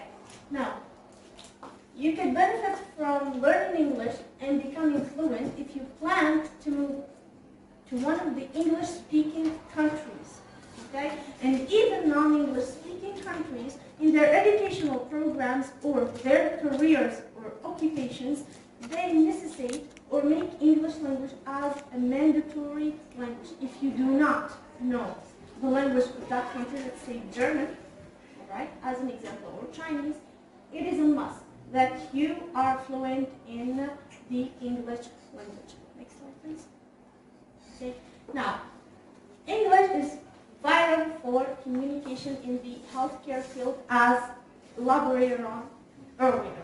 Okay, it is became or has become very important for communicating not only with co-workers or teachers, but also with patients and patients' families. All right. When you address patients, you need to offer them some companionship. This is the reassuring or the assurance that you have spoken about earlier. They bring them more happiness by discussing and learning their main interest. You have to comfort, as a nurse, your own patient. Okay? So English here, again, forces itself as an important one. Okay? And it is essential for communication if you are planning seriously to carry your career elsewhere. Next slide, please. Now, in order, you say that, for instance, I do not know where to start, but I do have so little time, and I need to decide something quickly and direct my energy right away.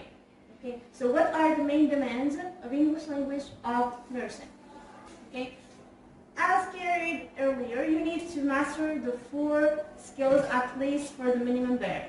Okay, reading, writing, listening, and speaking. Okay, and also you are required as a student to complete the academic readings. As a student abroad, you'll be given assignments and you'll be asked to write weekly reports. Okay, so the pace abroad is nothing like the pace in Algeria.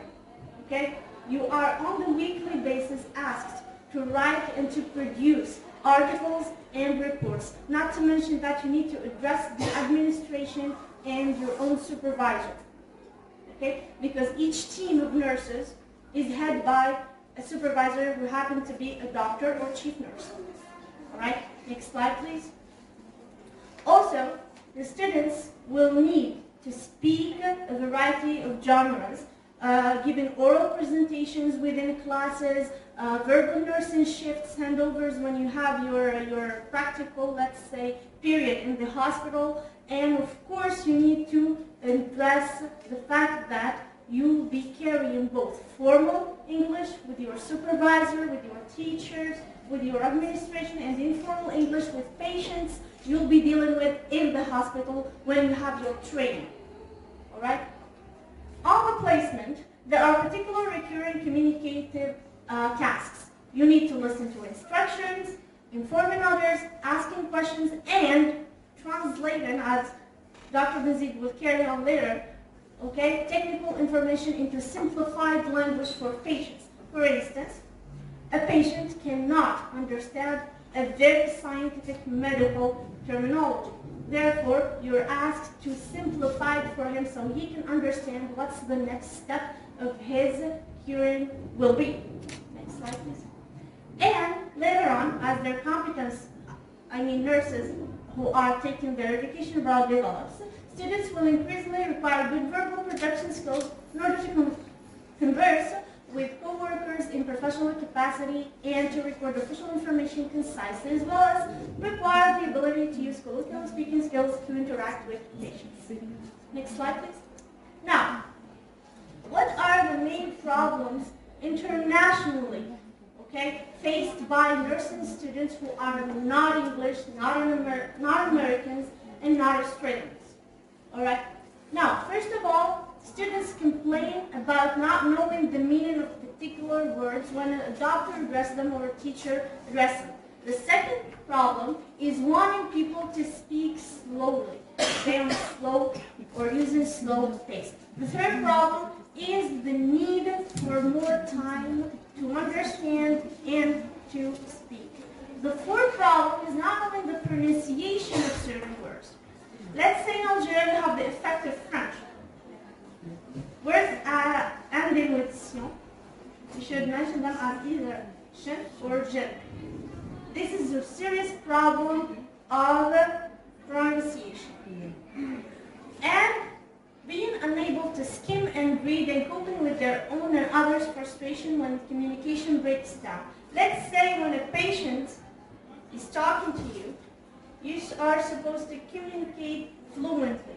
When the communication breaks down, means you are neither understanding him nor he understanding you. Okay, this again causes serious frustration to students.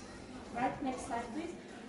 English language communicative challenges faced by nurses. Okay, nurses have problems listening to patients spoken English and have problems of grammar and spelling and writing reports as a whole. So this is the life of the nursing students abroad. These are the main issues done via multiple researchers or multiple articles. This is what international nursing students share in common. Next slide, please. Now, as a teacher, what do we focus on when teaching English for nursing students?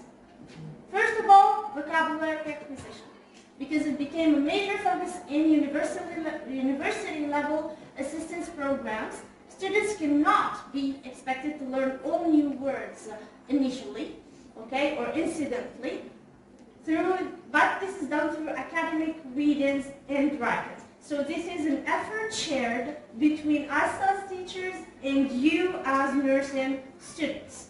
For instance, an example here for medical terminology, phonological names, nursing abbreviation, as you said earlier, the different devices you use when you conduct your radiology. Next slide, please. Also, vocabulary is taught primarily in spoken format. Okay, this is what international schools do. But later on, it is accompanied by written lists in order to see not only the written form, but also to remember. It teaches you to speak it, to read it, and to retain it in your mind. Educators also repeatedly expose students to a wide range of vocabulary that are repeated for speech-based, writing-based interaction with these words for automaticity to develop. And finally, we have grammar and spelling, which are essential for the submission of medical reports. As an international student abroad, mistakes are not tolerated. This seriously risks your future. It risks your chance to stay as a student within that university. So, spelling and grammar are two things that are taken serious, stands more than anything else. You don't have to write an excellent essay, but you must provide a correct English report. Alright? Now, studying and working abroad, which are the main point of this presentation. Working abroad or studying abroad requires the mastery of either the first language, as I said earlier, you are to head into in a European country, not all of them are English, right? Or use the English language. Let's say Germany has provided excellent program for nursing students. You need either to know German language or to master the English language. From earliest process of application, okay, on the level of the embassy and on the level of the university online, up till the point where you leave the country and actually become a permanent resident in any health institution. You need an international test known as either the IELTS, the TOEFL, or the IDT. There are 3 mandatory documents when you pass these 3 tests to deposit with the visa.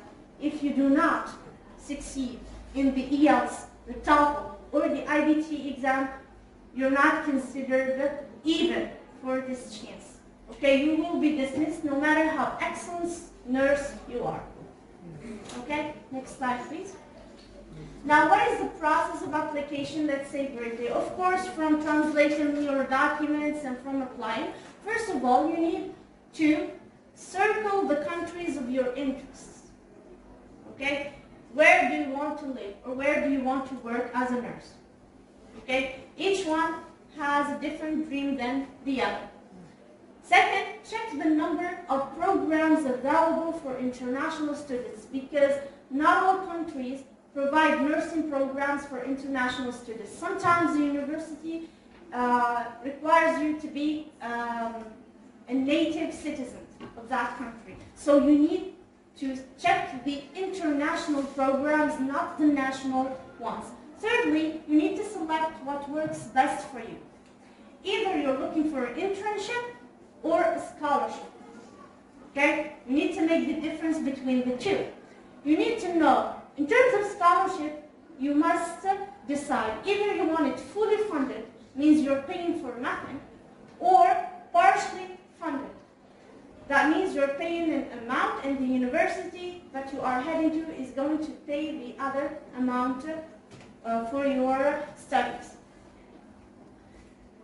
And finally, the application for different international programs is always done online. Okay? You need to know the procedures and you need to master the different programs or the different websites available for international students. Okay? It marks the beginning of scholarship seeking. And in here I used the case of universities in Australia. Okay? We have the Broker Fish International Scholarship. It's for international nurses. And we have the University of Adelaide Global Citizenship Scholarship. It's also for international students. And we have Go Clean Scholarship. Okay? The good thing about them is that they do welcome Algerian students. Okay? Probably one minus for them is that they are not fully funded. They are partially funded, unfortunately. Okay, next slide, please. Now, these universities, some of them provide internships and scholarships, but not necessarily fully funded. Look at the TOEFL and IBT scores they require from you if you are willing to become a student there. We have these are the top universities for nursing in Australia. We have University of Technology in Sydney, University of Sydney, Monash University, Deakin University, Griffith University, Queensland, Newcastle, Adelaide, and Australian Catholic University. You can check here the scores that you must attain in the TOEFL exam or the IELTS exam. Next slide, please. Thank you. There are 30 nursing colleges in Australia. This is the reason why I picked this country to be specific. Out of which 9 of them rank in the top 50 across the world. All right? And according to QS Nursing ranking for 2020, 12% of the international students in this country are involved in the healthcare profession. Means once you graduate from that university, you are going to have a big chance to be a nurse in one of the hospitals. Okay? So in here, the profession or the occupation rank is almost guaranteed upon graduation. Okay?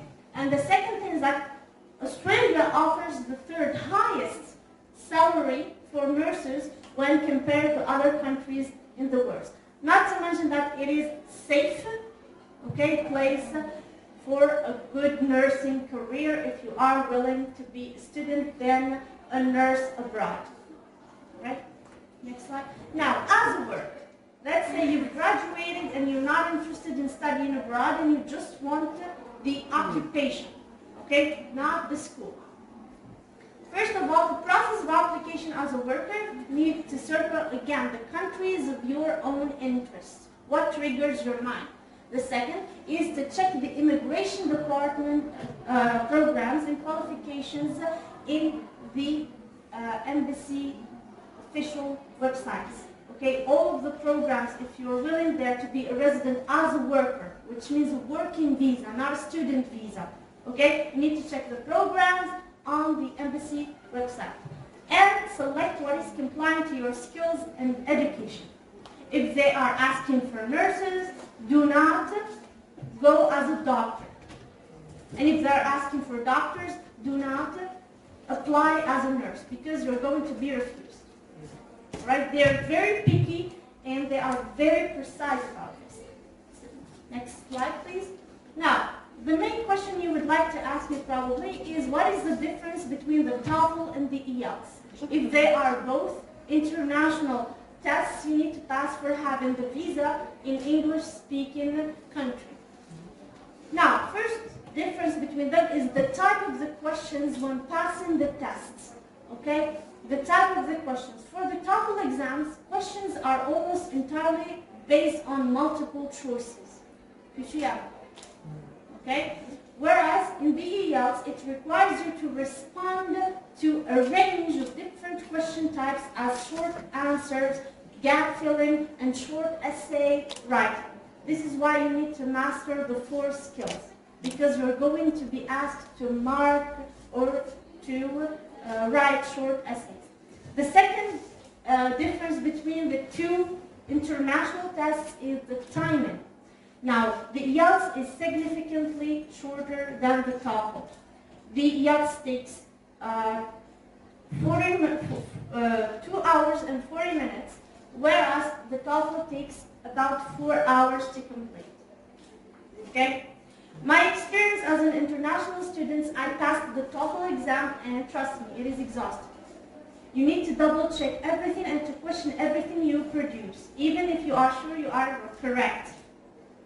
Okay? The third difference is the presence. Some tests you can carry them online, whereas others require you to be present that day. Okay? There is only one type of TOEFL exam, and it is done via using computer programs. So again, you need also to master the ICT. Whereas there are 2 types of IELTS that are both completed on paper.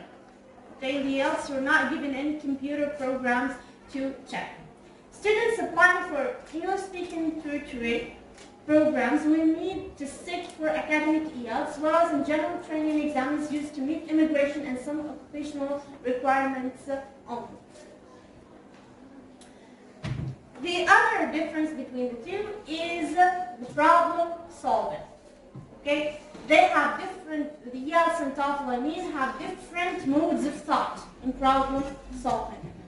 Now, the TOEFL is based on multiple choices where students must think for themselves and to think analytically to weigh the differences between their options. To be more clear, they give you a sentence. They ask you to define the synonym of the underlined word. They give you 3 different options. At first you think they do mean the same thing. What's the difference between the 3 words? They are so close in meaning, but what are the exact correct ones? That's what the TOEFL exam looks for. Right? In terms of the IELTS, the other one, please? Previous one. Yes. Whereas the IELTS, it requires the use of memory. Means, instead of giving you choices, for instance, they ask you directly to provide the synonym of the underlined word. Requires more use of memory and draws on broader comprehension skills as students are faced with different question styles. This is just an example because when you go online and search for TOEFL example exams and IELTS examples, okay, you find multiple types of questions. Okay, actually books are sold here in BATNA, you can check them, okay, and check the type of questions that are proposed. It's by Oxford edition, so it is very trusted, right? You can buy that and check the questions for yourself and train yourselves for the day of your exams if you are willing to pass the IELTS or the TOEFL. Next slide, please. Now, the structure of the exam. Both the IELTS and the TOEFL, right, question your 4 skills. We have the reading, the writing, the speaking, and the listening skills. Sorry. Starting with the speaking, both exams have speaking components. The IELTS is taken face-to-face with an examiner. He converses with you to check your own pronunciation and comprehension. Alright? In the TOEFL exams, you'll answer 6 different questions on a microphone. Okay, then you are recorded, and your recorded later on is sent to 6 reviewers. Okay, they mark you, and finally you have the final score. Okay, so instead of having 1 reviewer, you have 6 in the TOEFL exam. Alright? The IELTS test, speaking test, will take about 10 to 14 minutes when you sit with the interviewer. However, in the TOEFL exam, you'll take about 20 minutes. Okay? About the 20 minutes. Next slide, please. In terms of writing, the written component of the TOEFL exam is typed as opposed to the paper-based IELTS exam. The TOEFL exam is usually done on computers. Okay, you just have to take the right answer you think that it represents your idea. Whereas on the IELTS, it is done classically on papers. The first, the IELTS will be a 5-paragraph essay between 300 and 350 words. Again, the essay writing here is very important. You're going to be international students. You're going to be asked to write reports, weekly reports, about 1,000 and sometimes 2,000 words. So in here, it starts with 300 and goes up. For the second task of the exam, you'll need to take notes from a section of text and a lecture, experts on the same topic, and use them to construct 150 or 225 word response. Now, for the IELTS, it has 2 sections. The first requires you to summarize an information, and this is what the reports does. They ask you to summarize something you've read or had in class, okay, and to deliver something about it. To summarize a chart, a graph, a table, or a diagram.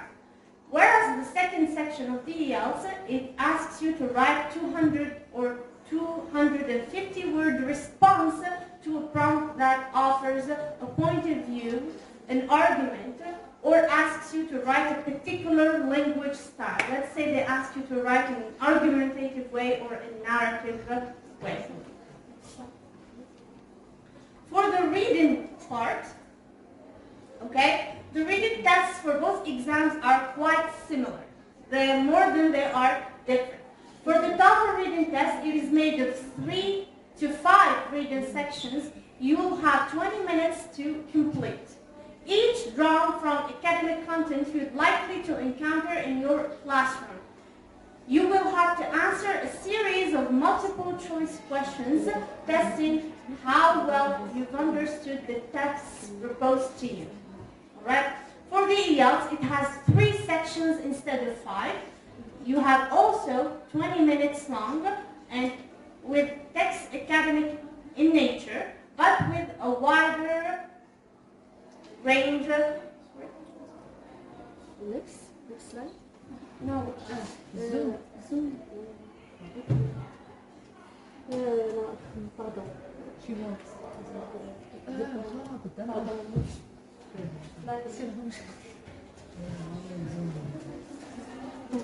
Next, students can answer questions while they are listening to recordings. Okay? In the TOEFL exam, sorry. The next no.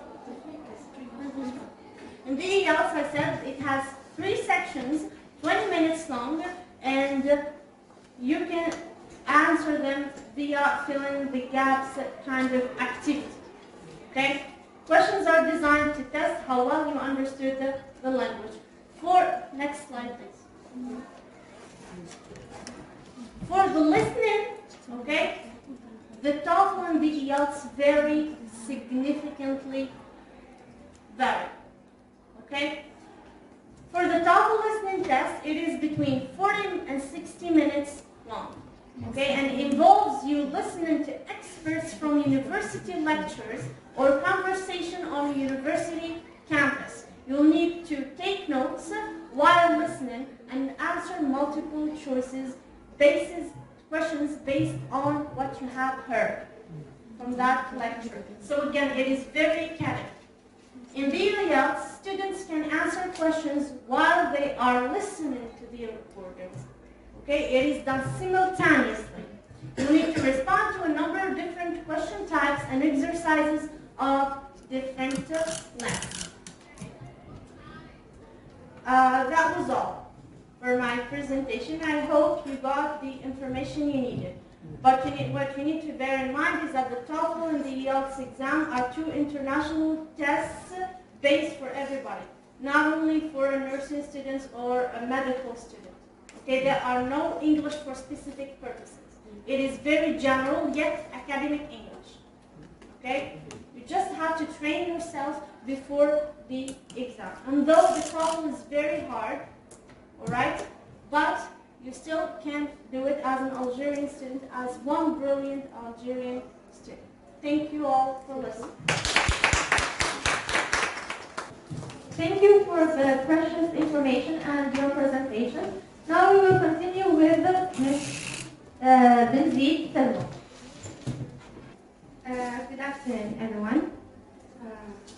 My name is Mrs. Selma Benzid. I am an assistant professor at the Department of English, Language and Literature in BATNA University, and a third-year PhD researcher in American civilization and politics. My topic today is about translating paramedical texts, which is kind of a challenging topic, as probably people... Yes, so before speaking about our topic, let's try to translate a very known word that you paramedical students use a lot, and even workers in this field. It's sage-femme. If you want to translate this word from French to English, probably you would find that it is a midwife. However, if you fragment the word and you translate it word by word, you probably fall into one of the mistakes that most of the people, regular people, would do. Is that you will find wise woman, sage, which is an adjective that means wise, femme, a noun that means woman. So, generally speaking, paramedical language can be difficult to understand, and it contains clinical terminology and complex subject matter. That's why it makes that's what makes it very difficult for regular people and learners of the language to understand or to provide courses in using such subject matter. Because of this, medical document translation requires a special mindset and certain scrutiny. You have to scrutinize everything that has a relation with that topic in order to lead to injuries or probably even death. In this presentation, we will be acquainted with the most important notions in the topic that probably would facilitate for you as paramedical students or even as just learners of English to translate these kind of texts from either French to English or vice versa. Or you can even use Arabic. But in this case, probably I think that you only learn using French. Next slide, please.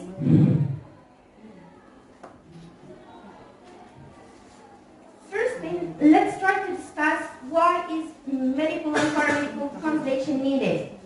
The first reason is that healthcare professionals have to be able to communicate effectively and efficiently with their patients, no matter what language they speak. Probably we can find foreign patients here in Algerian hospitals, that, I don't know, their mother tongue is not Arabic nor French. Let's speak about the people from Mali or, I don't know, Indians or whatever other nationalities. So the basic language that probably all of them would understand is going to be English because it is considered as a global language. The second reason is that doctors and nurses will become better informed about their foreign patients if, for example, they have access to the translated healthcare records. In this case, you will not fall into the diagnostic problems that would cause them very serious problems like death. Probably he has a flu and you diagnose him as having COVID-19, for example. The last reason, of course, the reasons are numerous. I just tried to summarize them. It opens the doors to new recruitment in foreign countries, as my colleague Ms. Dieh spoke about. So, learning English would give you the opportunity to apply in any foreign country that you want. I think that it's an advantage for us as Algerians because we already know 2 languages. We master them, not only know them, we master Arabic and French. What about if you know English too, which is again the universal or global language? Next slide, please. So, here let's specify in our topic. If we are speaking about the translation skills translators need, here we're not speaking only about experts, we are also speaking about the amateurs. So the first one is advanced language knowledge. Here, in order to provide a good translation of medical text, it is not sufficient, as Ms. Hamizi said previously, that having a good level in English is not a requirement. No, I would oppose you in this point because you cannot translate like very complex terminology without knowing the basics of the language. Here, for example, I am an English teacher. I've been an English teacher from 2012. I've been teaching in different departments, in different institutions, but since I do not have a background knowledge of the medical and paramedical terminology, I cannot provide you with an accurate translation of, for example, a medical transcript. This work, this is the work of an expert in the field and an expert in the language itself. The second skill is excellent writing skills. Here you have to be a wordsmith. It means that you need to know how to step from an idea to another. You have like a critical thinking in just writing your ideas down. The third skill is attention to details. I would consider that as a personal trait.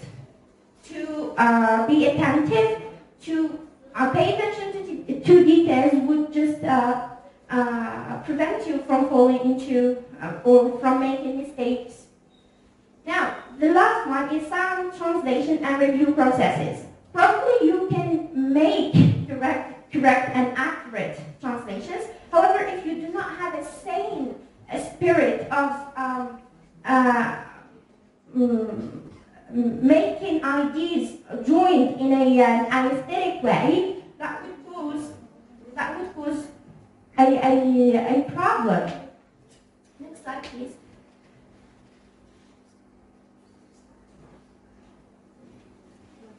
So, when you have a certain paramedical text that needs translation, whether it is a physician's note, a medical regulation, case report, medical device instrument, As you know, that all the medical instruments are, the instructions on the medical devices are most of the time written in English.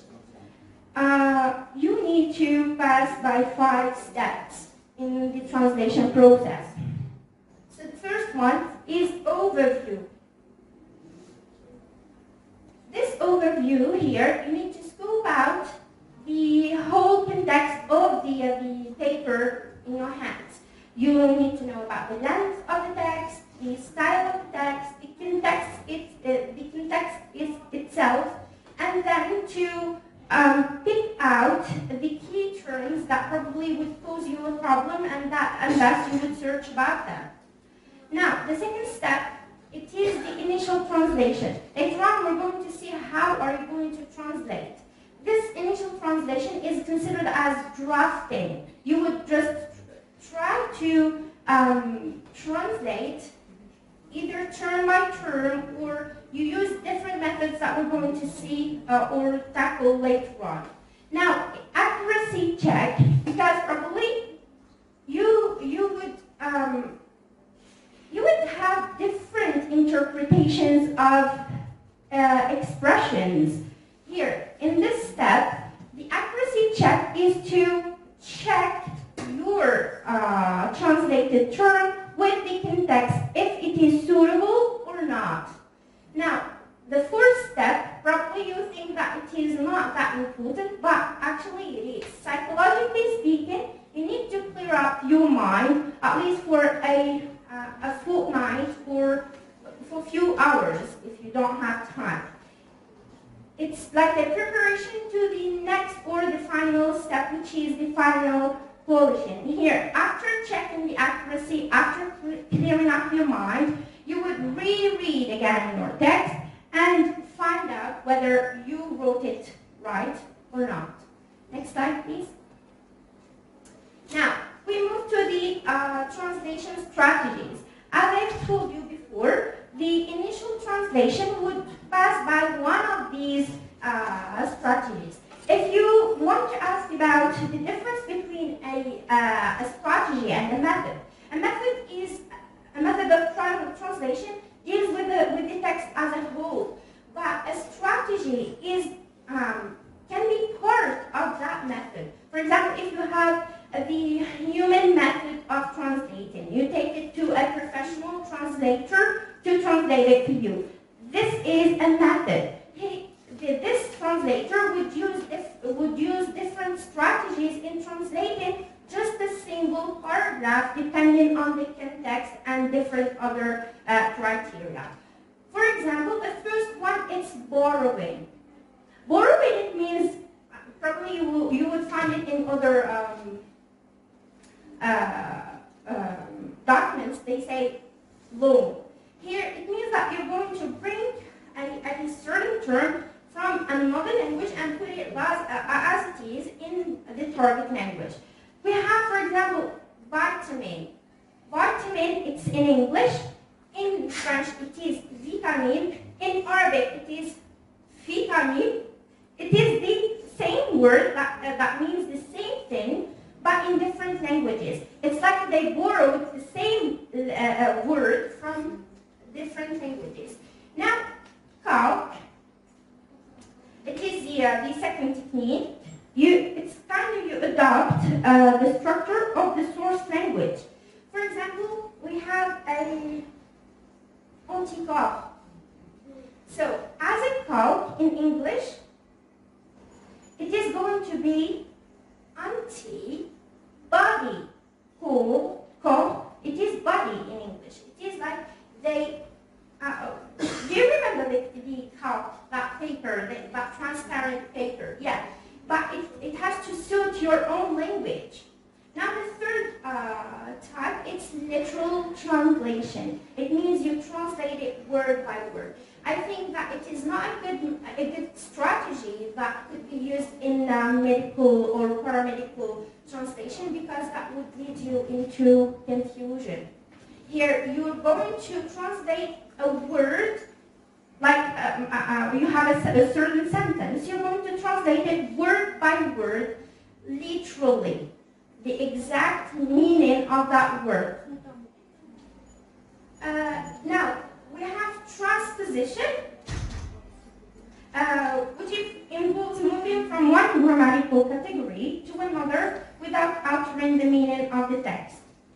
For example, you're not going to translate the same, like in the literal translation. If you have a verb, you're going to translate that word into a verb. And you use the present, you need to use the simple present. Now, in transposition, for example, if you say, the doctor thinks that blah, blah, blah.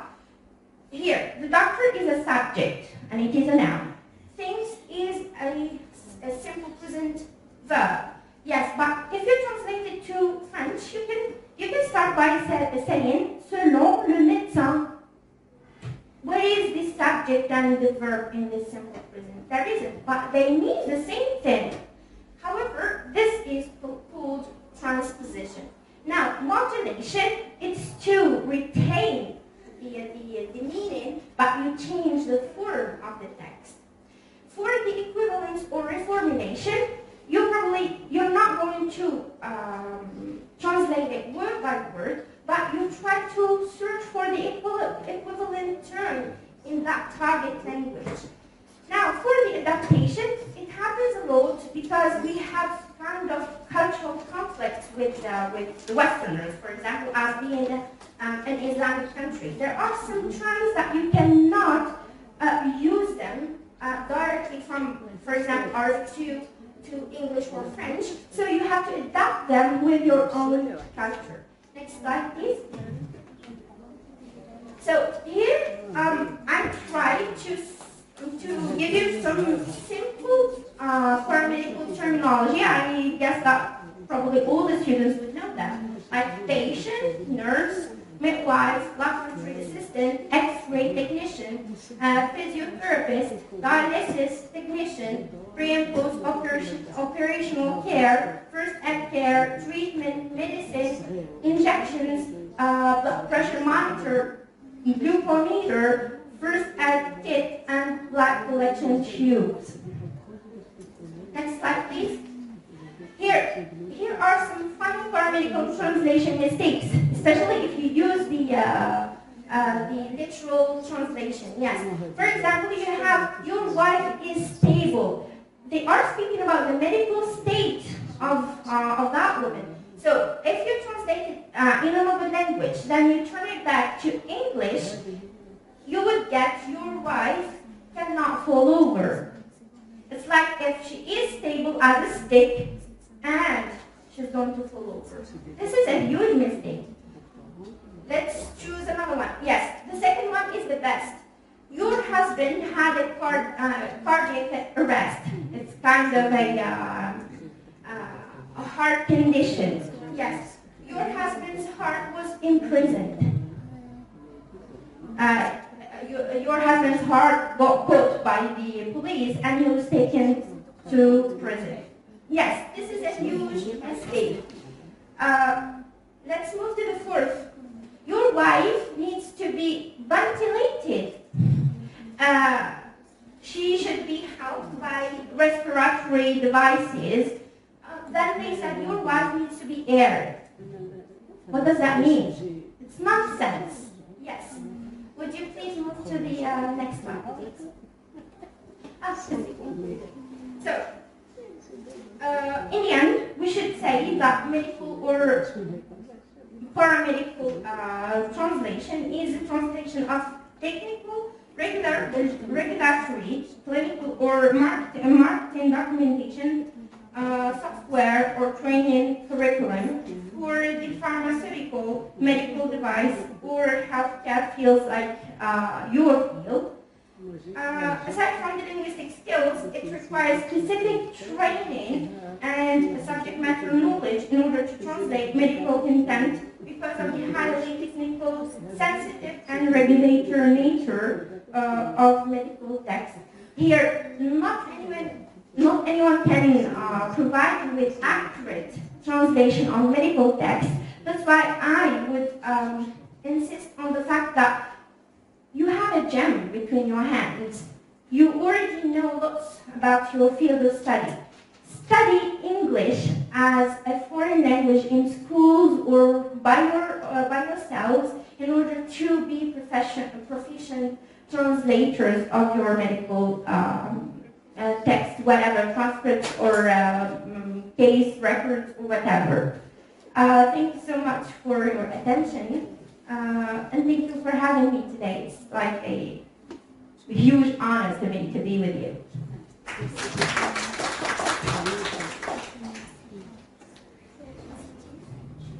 Thank you, Ms.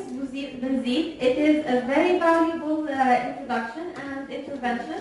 Since the translation field is very lacking in many domains here, now we continue to Ms. Uslimani Nasera with the communication title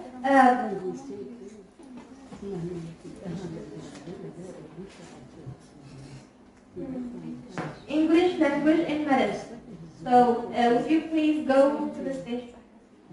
The floor is yours. Hi again.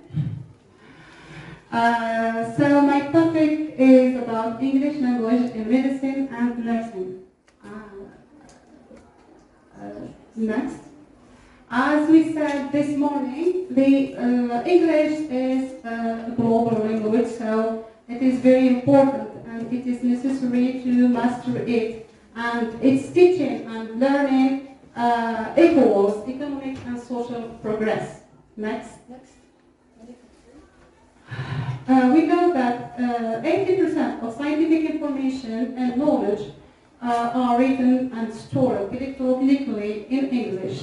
So the ESP, or English for Specific Purposes, are the medium between the most important knowledge to build, as I have explained this morning, a knowledge society. So they act as an item between the gap between the literate society and the knowledge society. When we talk about EMP, or teaching or English for medical purposes, we know that it is very important for us as professionals. So it is important to research. Vast majority of the publications of the reviews in the field of medicine and nursing are made in English. The prestigious, as I said, prestigious journals are in English. So the professionals, medical and paramedical professionals, need to have the glossary and master different medical terminology, and also to control some technical advances that come from other countries. The management of manuals of equipment, for example, instruments found in hospitals, need English. The use also of computers and software, we need English for that. The interaction, why not? Because we are talking about English in Algeria, but we can deal with foreigners or patient foreigners, so we use English. We need to use English for that, to communicate with them. In Algeria, we have ESP. It is integrated in different scientific domains. They are goal-directed, but we have still problems in teaching this specificity or this type of English. Why? Because it is still taken as something optional. We are not focusing a lot or giving importance to English. It is just we think that it's English and language we must, or optional, something to master or to learn, that's all. Next, please. Here we had the question this morning about the difference between ESP and English for general purposes. As I said this morning, it's really difficult to draw a clear line between English, general English, and English for specific purposes. It's easy in theory, but when we try to put it in practice, that will be difficult. That will be a great deal.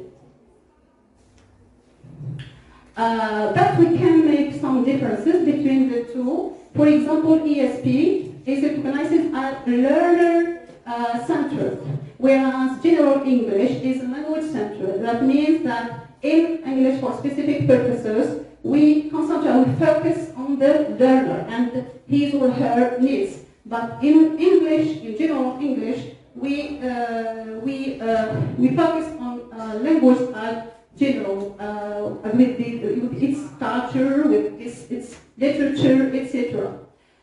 Also, ESP, as we said, or courses are very important in constructing the knowledge of society. As I said, knowledge society, to use all the knowledge we get in our society. So, the general education or general English itself is the subject matter in teaching English, whereas in ESP we have specific knowledge to teach and to learn, and specific skills to acquire.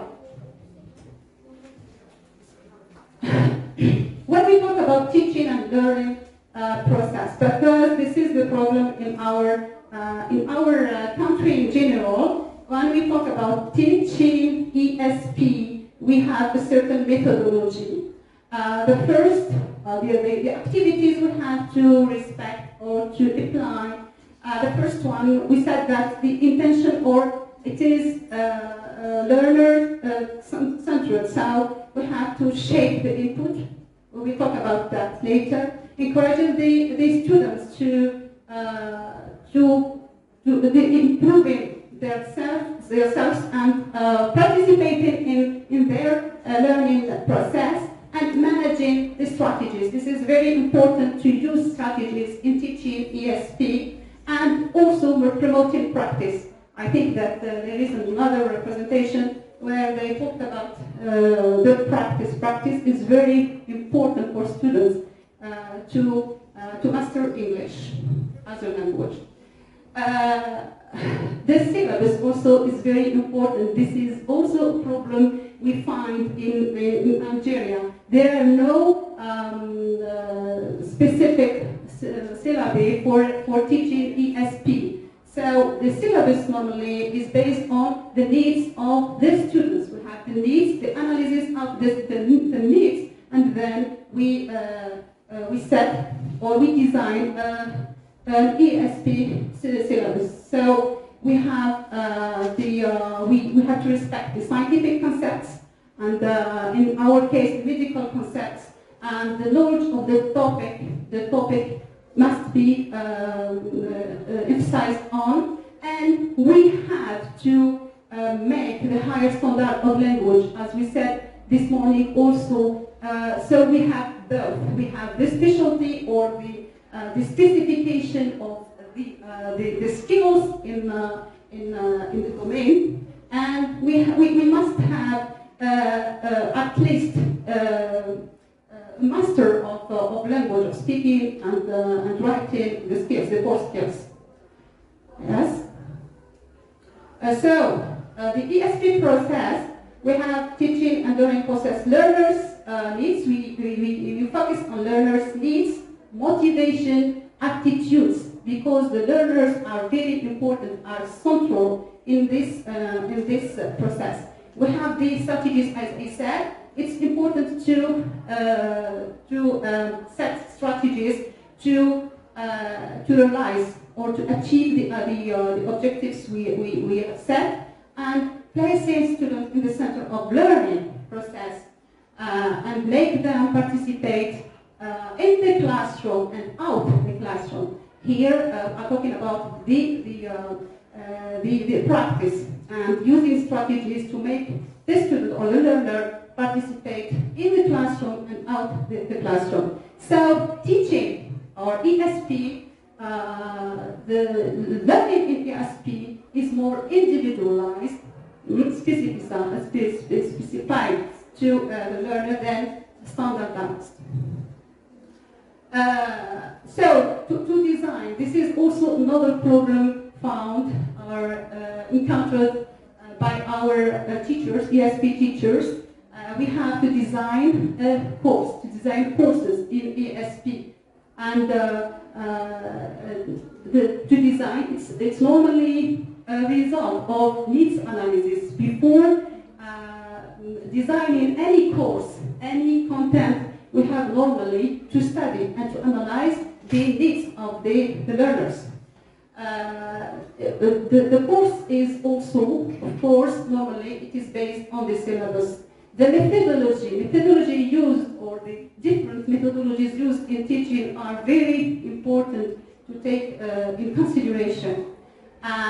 Existing material, sometimes we can find existing materials, but sometimes not, so we have to design that. So teaching and evaluation also are very important. And we have three elements in teaching ESP. We have the teacher himself or herself, we have the learner, and we have the ESP course as the material.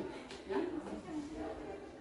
So as I said, the identification and the analysis of the needs are very important because they will specify the needs or the material that will be learned at the end of the process, of the learning process.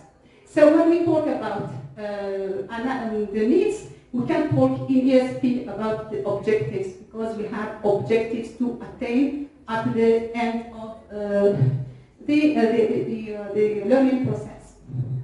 Yeah? So, needs analysis, I'm repeating, needs analysis because they are very important to design a course. We can say that needs analysis equals the course itself, or the ESP, English for specific purposes. Syllabus design, it's the same. I've already explained this. So the problem in syllabus design is that it should be designed by specialists in the domain, with specialists or the teachers in English. So it must be flexible, open-ended, and subject to revision. We have to have the room to revise it and to improve it. Okay? Yeah? But when we talk about the content, so I said that the teacher, him or herself, designed the content or the material to teach. The first point, which is very important, is that he has to put something with which he can cope. Okay, student and the teacher himself.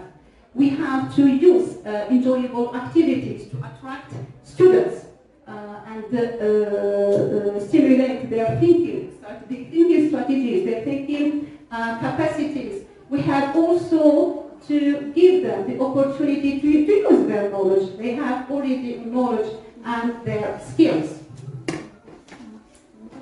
So teaching in ESP, we have, or in our case, I said that it is English for medical purposes. The teacher here faces many problems. For example, generally we have teachers of general English, so they face a new task. It's a new task for them, and they lack training in the domain. And they are teachers of general English who find themselves teaching another specialty, totally different. So with no syllabus, generally no syllabus, no material. So they will be transformed, or from a teacher to practitioner. Okay. So he has to be flexible to have the ability to be a specific purpose teacher, to cope with the differences of the new situation. The evaluation also is very important in ESP. Why? Because it will allow us to know if we reach the objective we have put at the beginning. So we have two levels of evaluation. The first level is learning assessment. Learner assessment. Here we are checking the proficiency of the student or the learner, and we will elicit his or her difficulties and to remedy to the problem she or he has in the course. So we can improve the following courses. The second level is the course evaluation itself. That will be as a feedback for us to know about the shortcomings of our teaching methodology and our content, so we can improve it and using other methods and other material. Yeah. We cannot talk about ESP without talking about knowledge. So ESP course and the access to knowledge. At the beginning, we have said that English is very important in getting more knowledge. So the English also has this power to be a dominant position. It has a dominant position on the internet. So it is important to study English and to master it because it provides the main means to access to high technical communication and information. Yeah. When we focus also about ICT and education, there is a quotation that compares educated and non-educated people, saying that the educated people are the people who who have the knowledge and the knowledge of English as a language and the computer. So ICT also are very important in teaching in ESP. Yeah. To conclude, we specify the medical and paramedical professionals and students. So to keep abreast of the latest scientific development, the professionals need to develop all these skills: the reading skill to explore medical literature, develop listening and speaking to participate in international medical manifestations, for example, and to improve writing skills because in few years, the papers which are not written in English will have little chance to be published or read. So to make a general conclusion of what I said, the improvement of teaching ESP is on the hand of many actors. We have the administration, we have the English departments, we have also the private departments. They are all actors in making easier and improving teaching ESP. The ESP teacher also needs training because there is no real training for ESP teachers and they need to be motivated. The learner also has his place in learning because he is the center of learning. So they have to motivate them and to encourage them to learn, as we are doing today. So we are talking about the importance of learning English. So we have to motivate the learner to participate in his or her learning process and achieving the objective of mastering English in his or her domain. So your question will be welcome. Thank you so much. Thank you, Dr. Slimani, for your interview. Okay, do you have questions? First of all, I take this chance to thank all the speakers, and I thank the school for giving us this chance. I think I can use my voice, it's loud enough. First of all, I thank the school for giving us this chance, all the speakers. It was really amazing. My question is for anyone who has an answer. We know that now, in our days, English is the main leading language in the world, that is, eventually. But what is making it out of taking the lead here in Algeria? I mean, when we talk about the medical or paramedical field, English is not taking a place. I mean, if we talk in what is happening, English is not taking a part, we're not seeing any movement or change during the years. So what do you think is the problem? It is historical and it is political. So America is the greatest country in the world by the American propaganda, and due to the Second World War ending and American economy boosting the European one, we can say that due to the economic power that the English-speaking countries have in the past, it is a leading language now. And since it has political power, it can exert linguistic power. We can say, yeah, go ahead. Yes, I think that we have answered this question this morning. English is very important. We know all in Algeria that it is very important, but it's right. We don't give the importance that it deserves in our institutes. That's why? Because people are not, it is a foreign language. So it is not so accessible as French. For example, French is considered as the second language. And English, this is what we are talking now about. English is not, in our institution, for example, the administrations don't give enough time, for example, for English.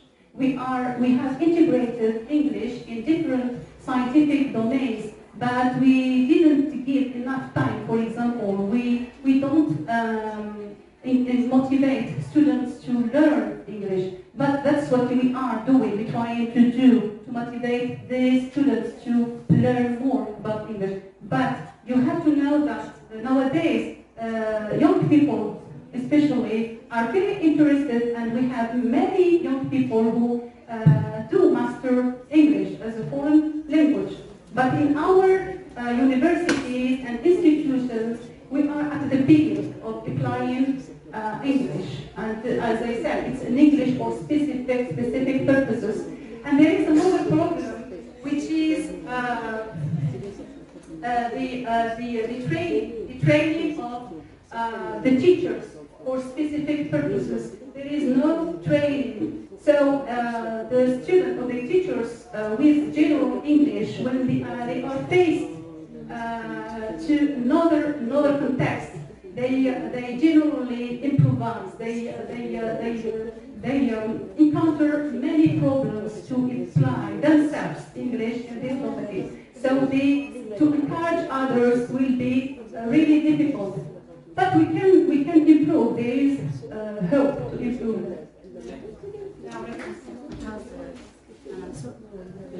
It's beneficial.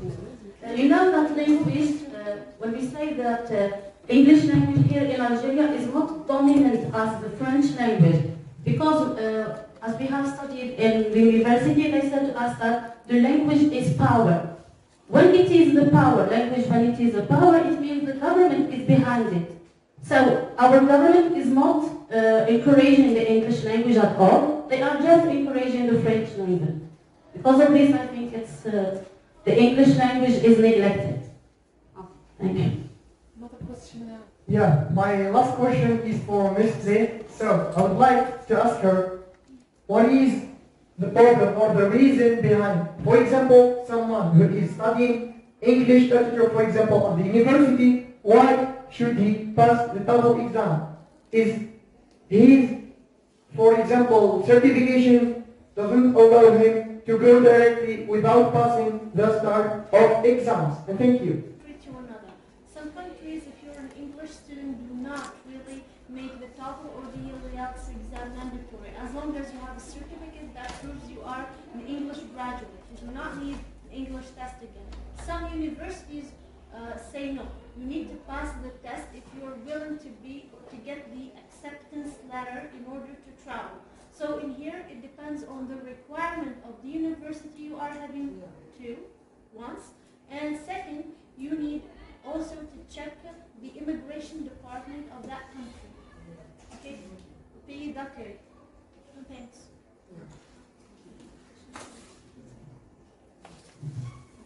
I have a last question about the intervention of Ms. Benzid about the importance of translation and how is it applied in BATNA specifically and Algeria in general, because we don't see a lot of movement regarding translation. Thank you.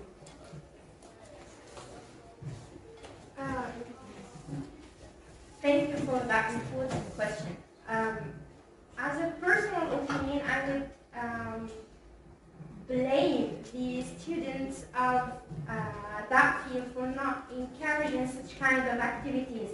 Let's make it like an extracurricular activity to try to translate the different terminology that is needed in the field from French to English.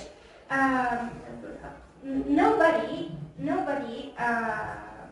probably in all the fields would have that background in the field like they do.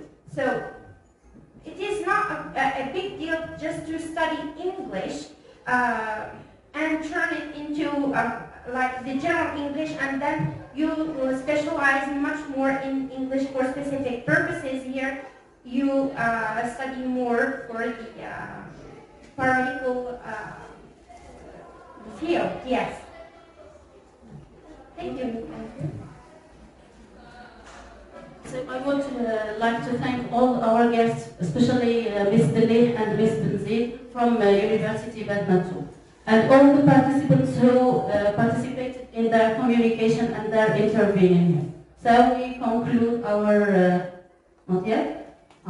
So thank you for your coming here again. Let's pass now the word to this second part of the conference was very interesting. We hope, ladies and gentlemen, that you have enjoyed it as much as we did. I would like to personally thank Ms. Lee for all the information she has provided us with, and all the other communicants as well. Now we will take a little break for lunch, and then we will carry on with our journey in order to make the certificates submission and to conclude our day. This is going to be the final part of today's conference. Let's start it with some songs by our colleagues Safa, Luna, Khulud, and conclude with Safa again. Another day bleeds into nightfall, and you're not here to get me through it all. I let my guard down, and then you pulled the rug. I was getting kinda used to being someone you love, and I try to close my eyes when it hurts. Sometimes I fall into your arms. I'll be safe in your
I'm gonna drive you to the line down the hill. I'm gonna tell you something you know to hear.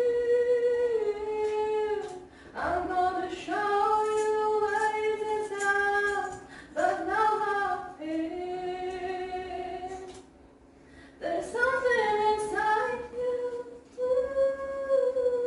it's hard to explain.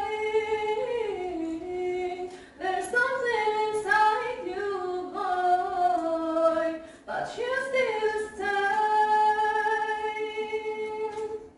I'm calling you my call to tell you how I feel.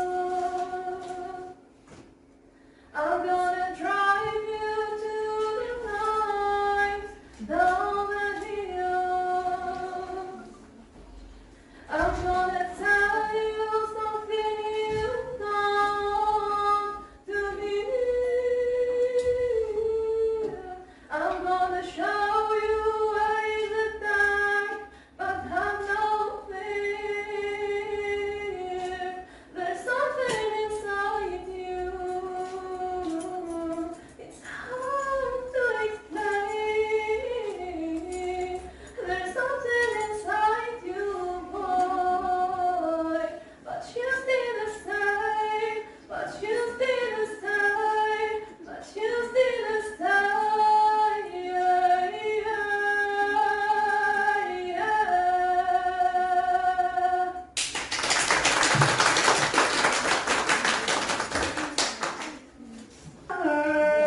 That you settled down, that you found a girl and you're married now. I heard that your dreams came true. Guess she gave you things I didn't give to you. Oh, friend, why are you so shy? Why from the light? I hate to turn up out of the blue, out of brighter, but I couldn't stay away. I couldn't fight it up. I hope to see my face, and that will be reminded not of me. It isn't over. Never mind, they'll find someone like you. I wish nothing but the best for you. Too, don't forget me, I'm back. I remember you said sometimes it lasts enough, but sometimes it hurts instead. Sometimes it lasts enough, but sometimes it hurts instead. Yeah, yeah, nothing compares, no worries or cares, regrets and mistakes, their memories made.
Certificate submission. I would like to invite Mrs. Lemi to give the first certificate to Mr. Yusuf, our English teacher.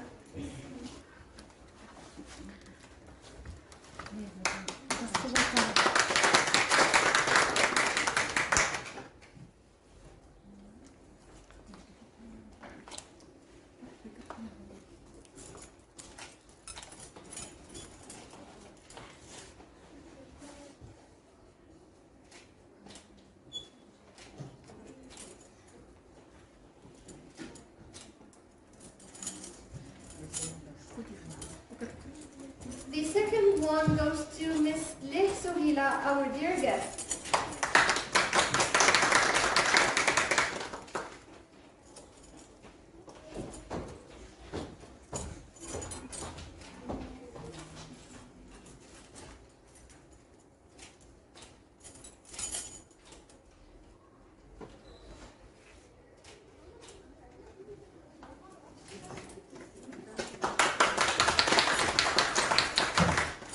The third one goes to Miss Benzir Selma.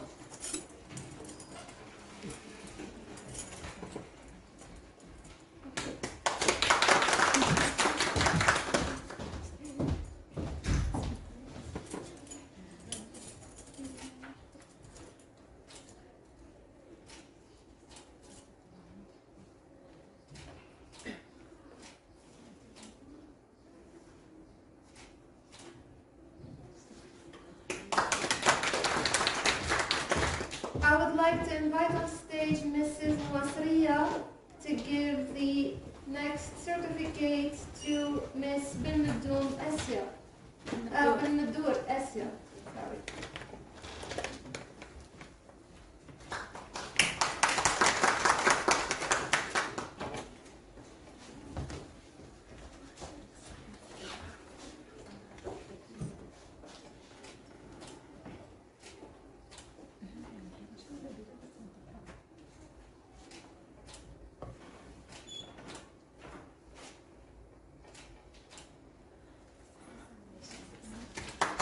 And to Miss Yardir Umayma.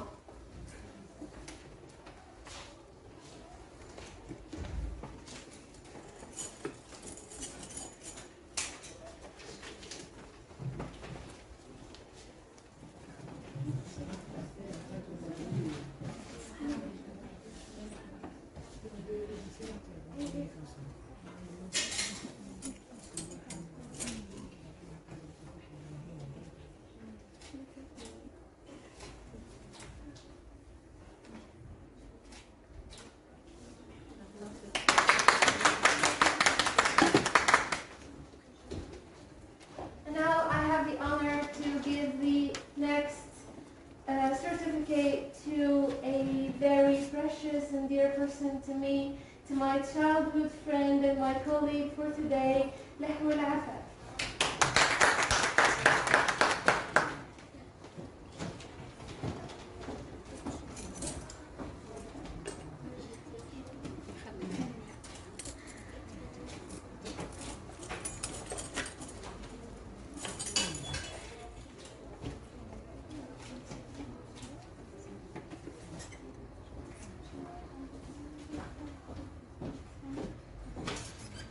Miss Rahma Hamizi has the honor to give her certificate to herself.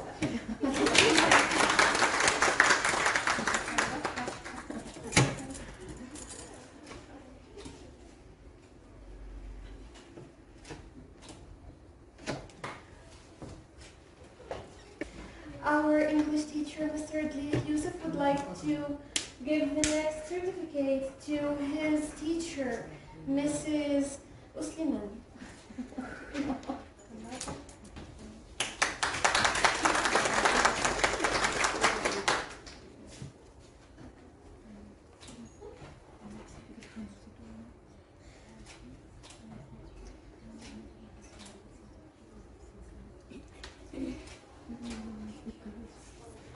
And to Mr.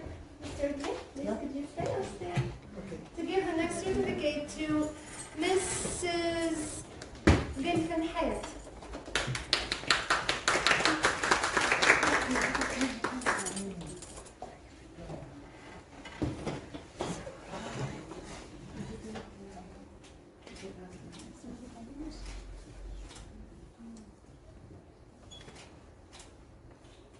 And to his student, Giras Tafa.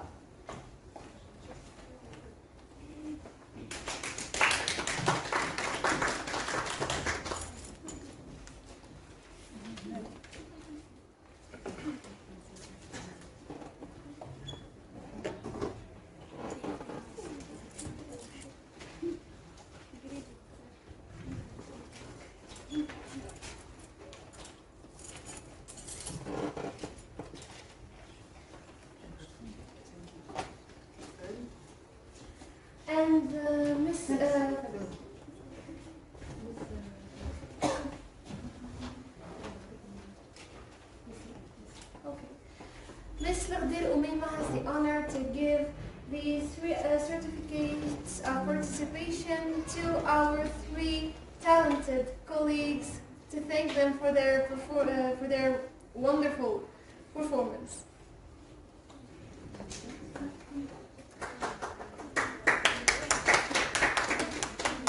Marjouh Iman, Hamra Mouloud, and Msili.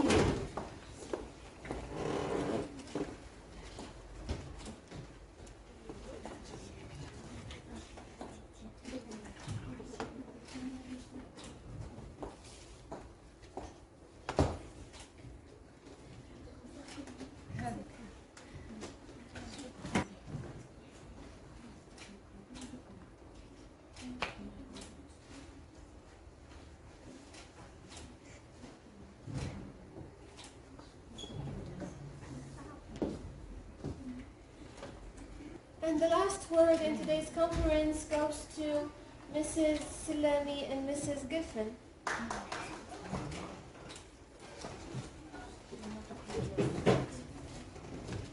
So I would like to thank again to our guests for coming here and all the participants which participated in this conference for today.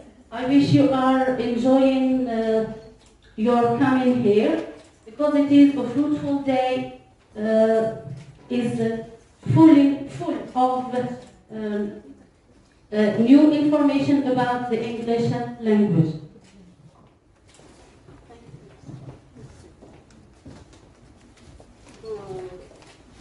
Pour cette bien sûr chaleureuse journée, je suis vraiment très contente et très satisfaite. Premièrement pour nos invités, nos chers invités, qui se sont bien sûr présentés sans pour autant prendre un répit, un moment de répit. C'est vraiment gentil de la part. Sans oublier nos chers jeunes enseignants talentueux en langue anglaise. Bien sûr, moi je ne peux pas m'exprimer en anglais, en anglais. Bon, j'espère que cette journée, elle sera bien sûr répétée une autre fois, et elle ne sera pas la dernière. Ça va motiver pas mal d'étudiants parce qu'on n'a pas encore découvert des étudiants que les différentes options. Quoique aujourd'hui j'ai découvert nos jeunes étudiants, première année, sage-femme et HSP, et il y en a d'autres, parce que je me rappelle, il y a 2 ans de cela, on avait un étudiant qui, bien sûr, connaissait 7 langues.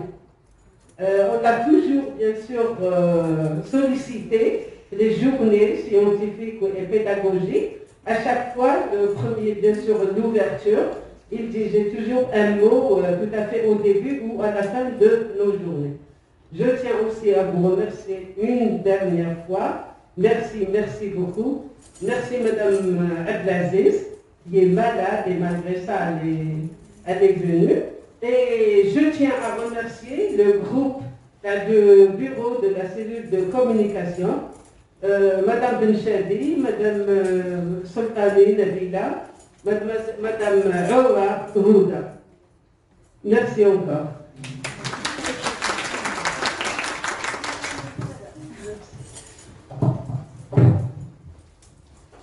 Et je tiens de vous présenter Mademoiselle Hamizi aussi, elle ne connaît pas que le français et l'anglais. Elle maîtrise notre langue.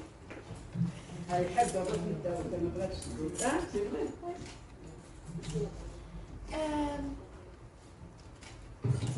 The last thing to do, our guests, is to go together to the administration to take a collective picture to keep it as a memory of this blessed